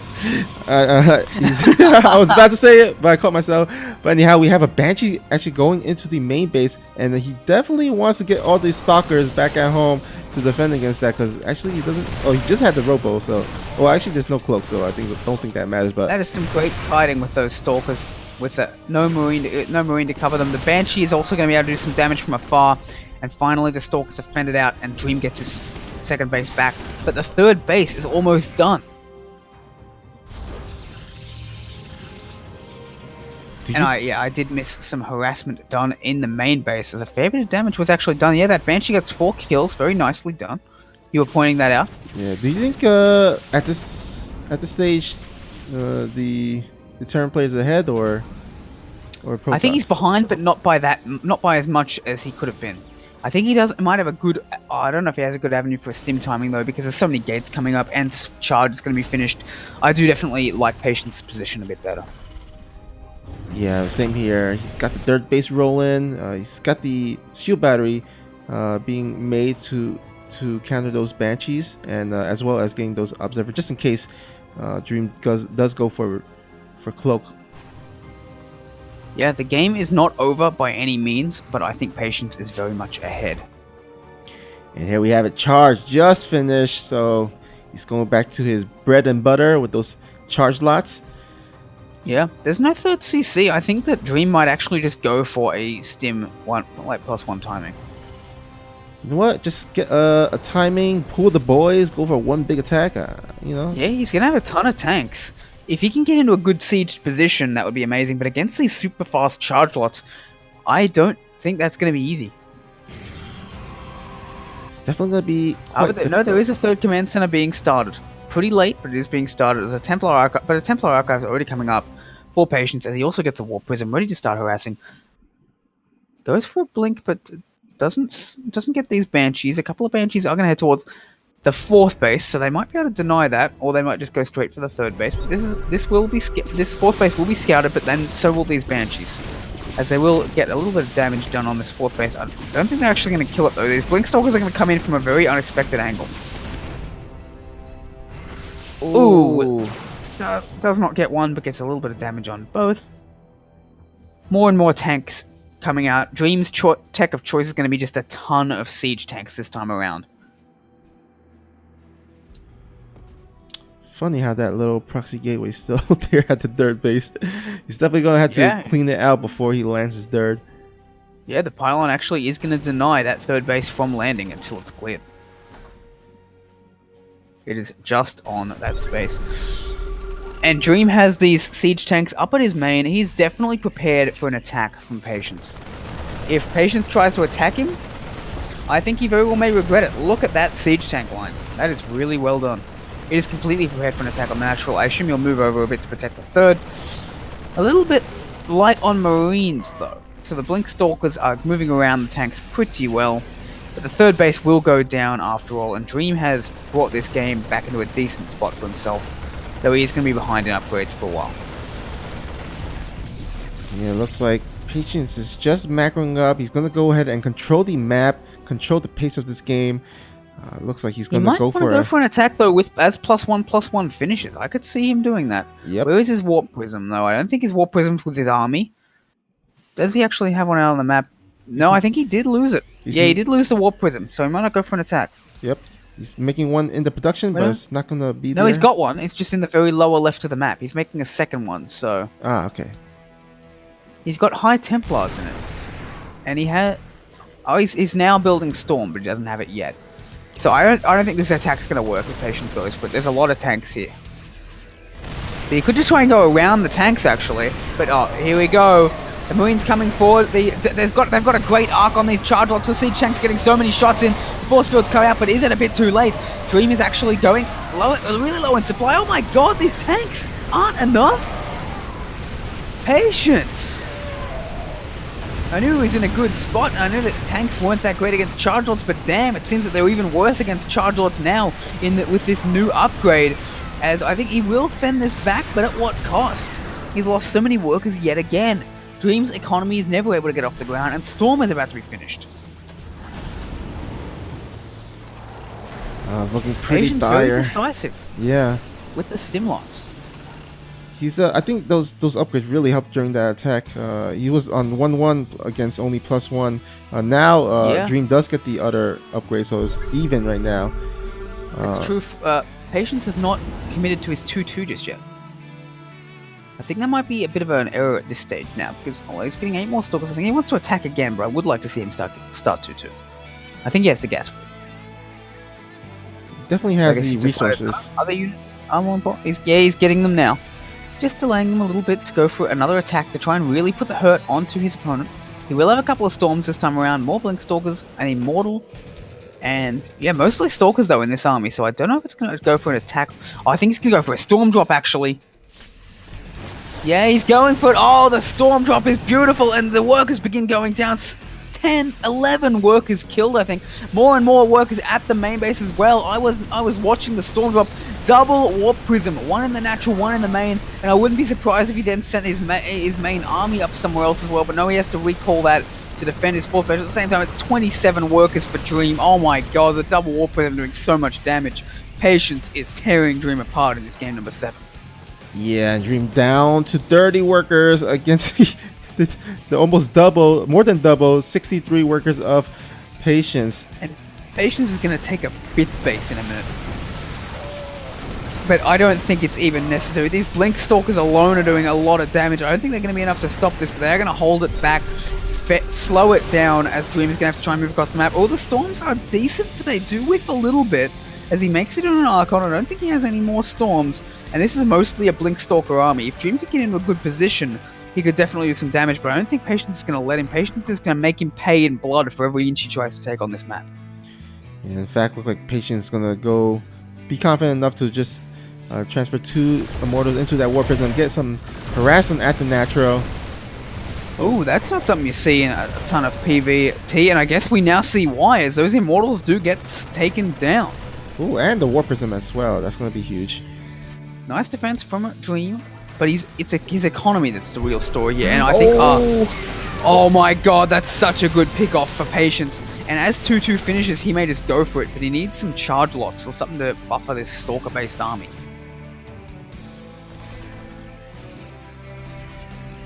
I definitely feel like with a round or 2 of charge lots, Patience could definitely steal this game away. Not even steal, more just reach out his hands to take it. It's 3 bases to 5, it's 5 bases to 3 about to be. And Dream knows he has to attack. These Blink Stalkers are they're gonna snipe a Medivac, I think. Oh no, he gets it in. Very nicely done.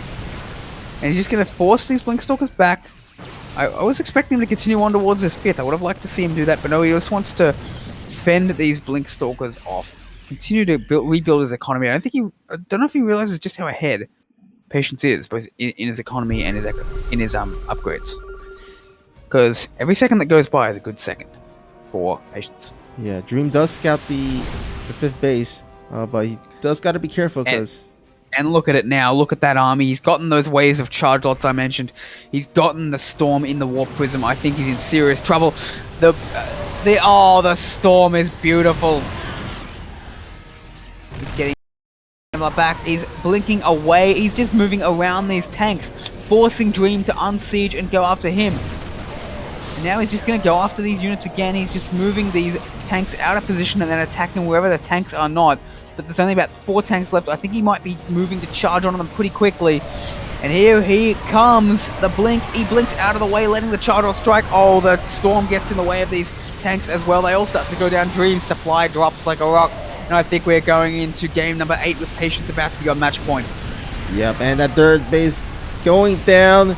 And it looks like Patience has enough force to push through. And GG, Dream goes down and Patience goes up 4-3. 2-0 for Dream. Now it's 4-3 for Patience. Patience has won 4 of the last 5 games, but now it's Dream's choice to pick any map in the pool he wants. And as he does that, I will take a quick bathroom break. All right.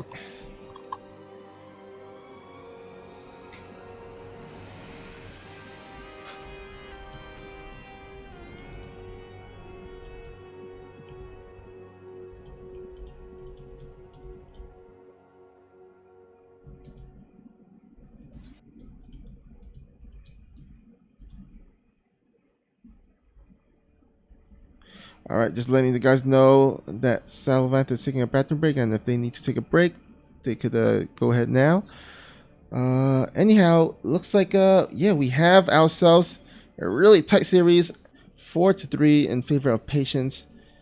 Patience making those gateway units really work.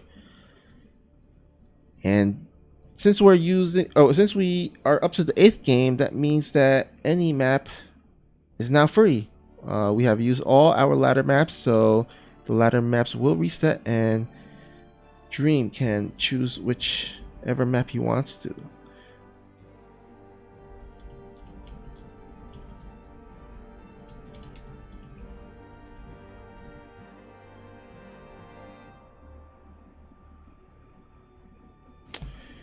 All right. Hopefully you guys are enjoying the series so far. We are again doing the balance test maps. And looks like Dream will choose Triton LE as his next map. So we're going to go ahead into Triton in our next game while everybody is taking a break, a little break. And we shall get started as soon as everyone comes back. But let's go ahead and, for the meantime, let's do one last shout out to our sponsor, GameStop.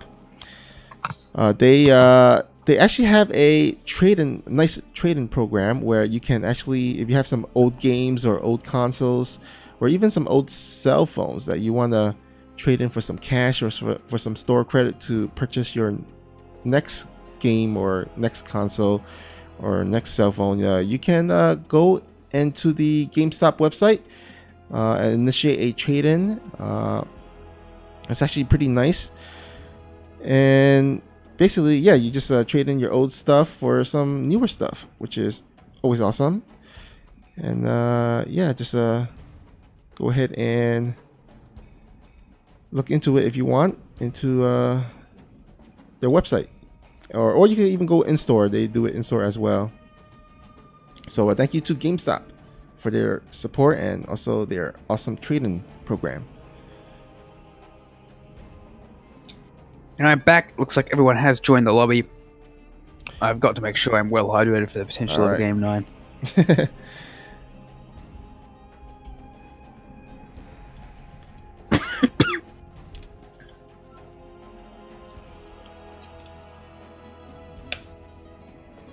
Dream down but not out. Patience up on match point, though it is Dream's map pick. Out of every map in the map pool, he has chosen Triton as the one that he wants to play for his show match life on.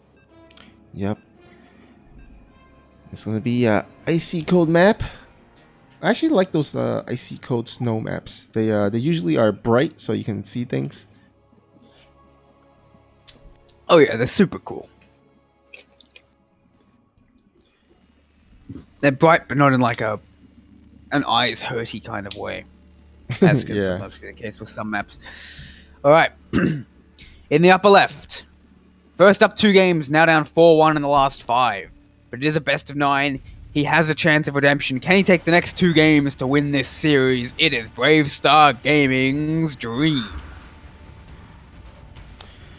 And spawning at the bottom right, he's 1 game away from winning this whole entire series.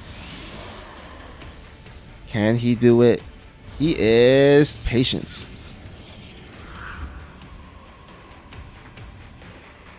He's sending out that scout now at a pretty standard time. So why do you think that Dream would have picked Triton as his map of choice against Patience, Snoopy? Well, Game pause. looks like we have a pause there. But while there is a little, looks like there's a little bit of lag, unfortunately. So basically, let's see. I mean, let's see. Let's take a look at the map. I think there are a good. Dream's saying to go. Oh, okay. So Game resumed.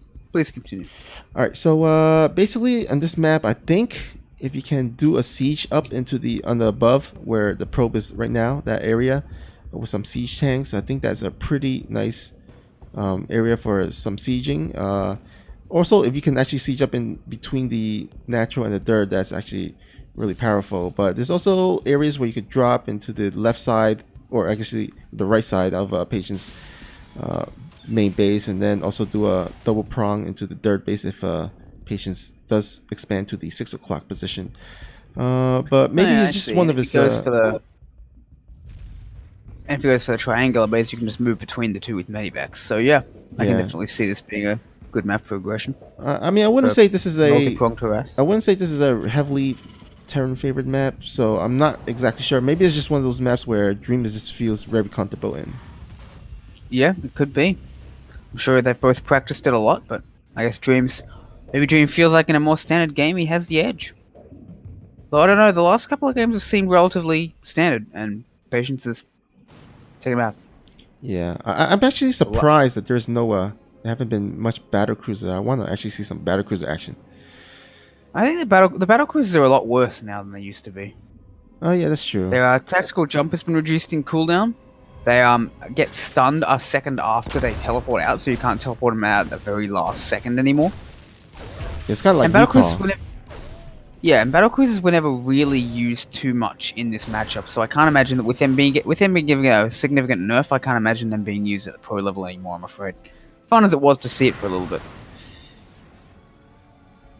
I feel like they'll be relegated only to TVZ, and then they'll still probably be a much more niche build than they used to be. Twilight Council finishes, Robo starts, and we actually don't have the gas for an upgrade right away, which I think that means it is going to be charged again, because I can't imagine him saving up 150 gas right now for Blink, but he might prove me wrong, as he is continuing to... There he goes, there's the charge.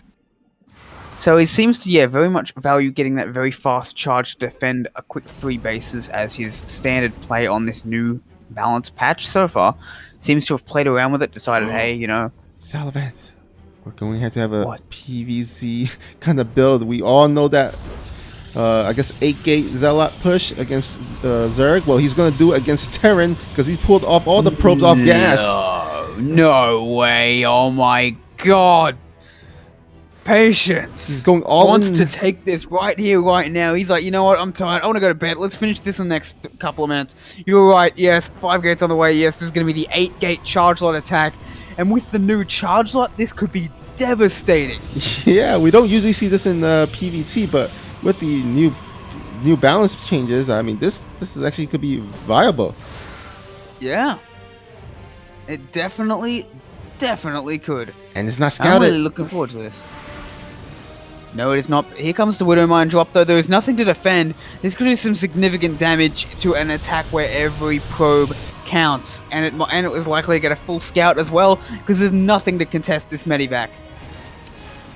Oh, man. Oh, Patience. He sees it. He pulls away, but not very well. Oh, my goodness. Loses so many probes. 8 probes, I think this went down. 7 or 8. And and now he sees all these gates. He sees the thing finishes.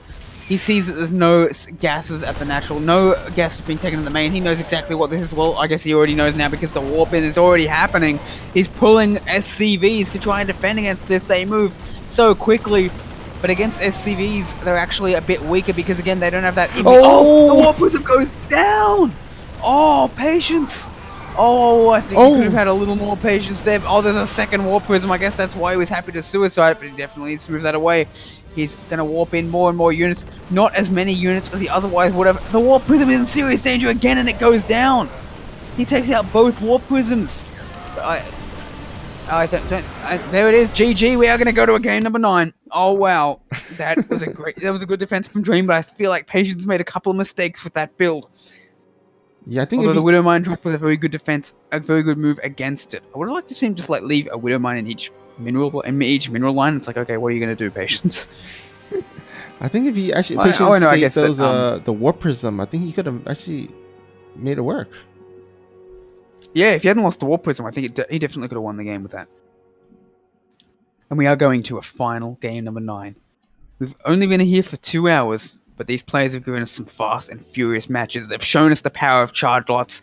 They've shown us the power of the Terran's greatest unit in the game right now, the Supply Depot. What are they going to show us in this final game? For all the marbles, or at least 20% of the marbles. Yep. Thunderbird is our choice. Let's go ahead and go over to the Matcherino page. As you can see, $125 currently on the prize pool, and then let's go ahead and see the payout. Currently it says 70, but it should be 60-40. But yeah, you can see so $75 payout for our winner and a $50 payout for our second place. Yep. All right, game number 9. Here we go. I might wake up my neighbors. I do not care. And by the way, guys, you're in for a treat because we're in our 9th and final game, which means we get the epic Salavanth player introduction. AKA the Maynard impression. First, we need to get these players into the game. And it looks like we have a ready from Patience.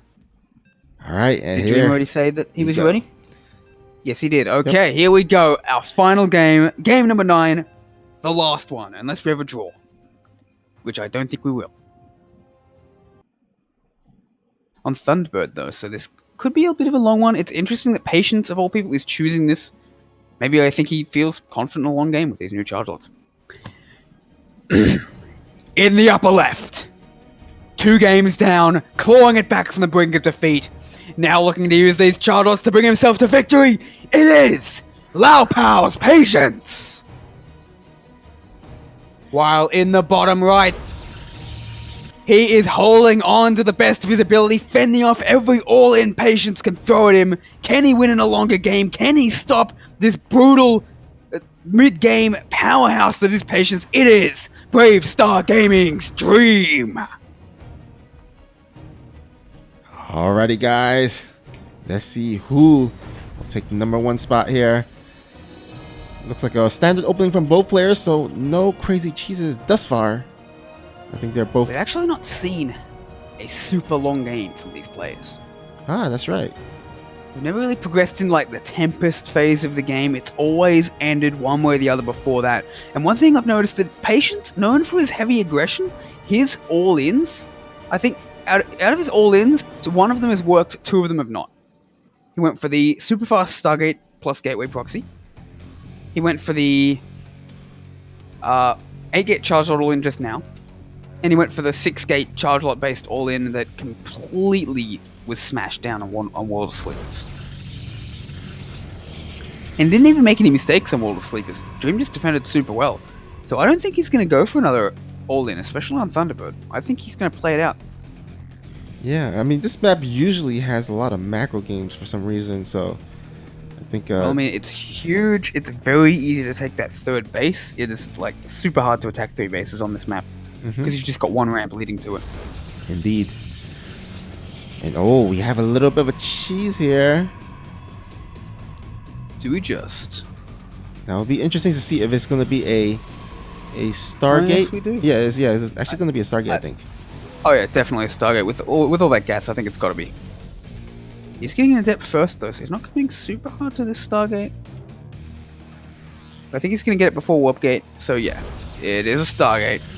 And he is going to try and get an Oracle into that main base. He's going to be like, oh, you know, you want to play a nice macro game on Thunderbird? No. It's like, but you picked the map, Patience. It's like, I don't care. I do what I want. Well, it worked out the first time around, so... I mean, if it's not broke, then... Only Tassadar can judge me. And yeah, it did work out very well the first time. I don't think he's going to go for the same thing with the Gateway, though. I think he's just going to go for a bit of a more of a middle-of-the-road type of proxy Stargate. But he definitely could go for the Oracles, the Adepts, get some pressure on that way, the same way he did in one of those games. I can't remember how... I think it did reasonably well for him. I don't know if he won that game or not. But I don't think he won or lost the game on the basis of that opening. And here comes the Oracle, and we will see what will be there for the defense. There will be a Widow Mine. It is going towards that main base, but will it be done in time? I think it will be it will be there in time into that main middle line. So that's a good play from Dream. Yeah, the first time it happened, he only had Marines and a Cyclone, no turrets or anything, no Widow Mine. So this Widow Mine this time around, it's gonna be much better. Where is the Widow Mine? Oh, Behind there! it. It's behind the gas. Oh, It's gonna. so close, so close. Patience, man, you're making me sweat here. Oh, and this Widow Mine does take a few pod shots. Only 2 SCVs going to go down for this Oracle though, so overall pretty good defense from Dream so far. Yeah, There's not a bad. second Oracle though. Will he make a 3rd one? No, he's going into a Phoenix, and he's getting a very fast Stargate, knowing that Dream really can't move out. And Dream cancels a Viking. Getting 2 more gas. Getting 2 more Raxes. Nice and quick. I don't know if he may restart that Viking afterwards. We'll have to find out. These Oracles just sort of hovering around, waiting to see if anything tries to leave the base. Not even joining up. So I think they might try and go into the natural end main But both of them are reasonably well defended at this point. There's a few Marines in each mineral line for Dream. As Patience is just going to threaten these as they move out. He does bring these oracles back together. We'll see if he wants to get a bit more damage with them. Forge and Twilight comes up. A couple more. Another Phoenix. So he's going into this Phoenix. Probably Phoenix charge lot once again. So not the most standard. Ooh, nice move. Gets that Widowmine. Oh, actually, he doesn't get the Widowmine. He's forced to cancel it. Good defense from Dream once again. So I think he's going to go into that Phoenix charge lot sort of build once again. Just happily playing off 3 bases on Thunderbird of all maps. As the Reaper will go around and see what it can see. Oh, actually, and it will see most things. What was that? Oh, I was just gonna say that the Phoenix charge lot composition has been working out really nicely. It has proven to be really strong, so I like this choice by Patience to go back to it. And this remember, this +1 air is a choice, and this time he actually has a forge along with this. He had no forges before. The last time he did this, he was very much more aggressive with this. He's reacting to Thunderbird, but he's still getting that +1 air weapons, which I find very interesting. Mm-hmm. I wonder what's the logic behind that to get the fast +1 air. I'm not sure. I suppose we'll find out sometime later on. Well, the one thing I do like in this game for Dream is that he's gonna actually have a bit more Widow Mines to deal with the charge lot, as well as the Phoenix. They're actually pretty good against both, so I like that he's gonna be able to at least somewhat counter it, and then hopefully his Marine Marauder Bow army can finish the rest. I like this spotter pile in here. We've got the stasis ward as well. Get to Revelation on the army. He knows everything that's up, but Dream is on it. He's ready for the stasis ward. Sends a Marine out to trigger it. Didn't even see it go down, but was ready for it anyway. Yeah, that's a nice and catch. He's at 41 workers. He hasn't taken a 3rd base yet, so I think he definitely wants to try and get some damage done as Concussive Shells finishes. But there will be +1 armor up. There will be +1 air weapons up. +1 ground weapon starts, so presumably he's going to make another forge from there. And he's getting a 4th base so quickly. Oh man. Patience. The games that you've tended to lose have been the games where you've gone extremely greedy. But I think with his Phoenix charge lot force, he thinks he can afford to, and the charge lots are very fast, but oh, look at all those boys he's pulling. Oh. Dream is going for an all-out attack. If this doesn't work, or at least do crippling damage, then... Oh man, look at that, he's going after the reinforcements. Oh, beautiful moves, and he traps these Widow Mines out there. Oh my god. Oh my god, that force field. There's going to be so many units that could just completely get taken out from Dream. The Widow Mines are good though, and Dream pushes him back, but that is a very good delaying tactic. Every second that passes is a second that he wants to pass, and he's got enough for another big warp in of charge lots. Every warp in is big. Yeah, and suddenly Patience is like defending right all the way back to Dream's base. Yeah, like, I mean, this is not what you expect when you see a defensive maneuver, but he's really buying a lot of time. Yeah, that's a really big key. He's buying enough time. I mean, he's got his 4th base up, so all he needs to do is just buy enough time, get as much unit as he can, and defend against this. Yeah, 8 more charge lots. He's gonna have so many charge lots for this attack. Watch him recall this. But he's gonna gonna recall. get stunned. Yeah, you're right. He's going to very nicely mentioned. But at least now he knows that Dream knows he can go. But actually, the Phoenixes and Oracles are doing a ton of damage on the other side of the base. Well, I guess not a ton of damage, more because that natural is completely empty. But now he's starting to do a lot of damage. But that is actually very confident from Dream. He's from Patience. He's not even letting his Phoenixes participate in the overall battle. He's just going to cripple the already crippled economy further. And I think his Patience is going for it. He's going for a base trade. Yeah. He's not going to fight this at all. He's decided he doesn't want to do it. Oh, and so many probes go down to these Widow Mines too. Look at that. Suddenly, this base trade is such an interesting decision. Yeah, I'm not sure what. I mean, maybe he could have hold it. I don't know, but either way, and he's actually moving. Patience is retreating. Like, he's not going up the main ramp, so he's going to be forced to move all the way back. I think Patience may have made a pretty grave decision, error in decision making. Yeah, all of a sudden, I mean, it looks like this is looking really good for Dream. He's got this army on top of the ramp. How do you break that? especially with the rest of the army just moving up there from the third base. And with all those Widow Mines near the ramp. Yeah, all the production is here, or most of it. Oh boy. And Dream's main base is still intact. He's even retaking that natural too. And the third base can't mine. There's no mining for Patience. Oh, Well, man. barely any. Oh, there's still a bit of mining at the fourth base. I'd forgotten about that. But at the same time, yeah, Dream is in a very commanding position right now. Patience is forced to remake his gateways and a lot more pylons to even begin to start remaking his army, while Dream on the other hand is able to start slowly trickling out more units. But the Oracle gets a fair bit of damage done on the other side of the map. The Vikings will have to chase that away.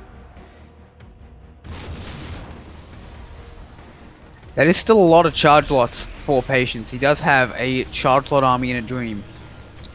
But I feel like he would have done better if he fought this at the natural or third. With all those charge lots he managed to buy time for, I think he could have fought this. But Patience, you know, he's a lot better of a Protoss than I'll ever be, so maybe he knows something that I don't. As the Phoenixes come in, the charge lots are going to start moving forward, but they move forward in a giant clump. The Widow Mines smash into them.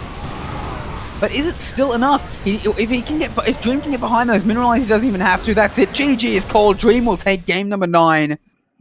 And wow, that was a pretty bizarre game to finish the series off, but Dream will take it 5 games to 4.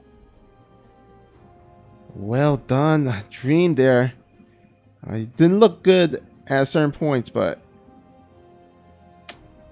managed to pull it Yeah, off. the push does it in the end, despite being pulled forwards and backwards and to the right and all sides across the map. In the end, Patience goes for a base trade that he was not really equipped to win.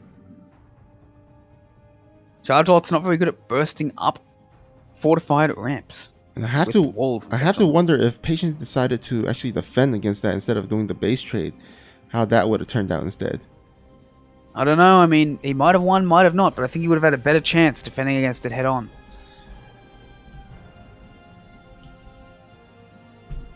But he made his decision, and Dream played his, and in the end, Dream was the slightly better one today. And we did see a lot of these new charge lots. I would have liked to see more Adepts, but maybe that's going to be more of a PvZ thing. Yeah, I think we would have been really great to see the Adepts change with the burst damage, but I wish to see how this change affects PvP as well, with potential Adept all-ins, with the charge lots being a little faster at moving in on, say, Disruptors and things. yeah, we've seen those Immortal, War Prism, and Mass Adepts push that is so strong in PvP, and I think, yeah, that will be really, really interesting to see. But I think you might be able to see in the next Alpha Pro series. We'll see how that goes. But anyhow, I think that pretty much wraps it up. Any last words, Salamath, before we wrap this up?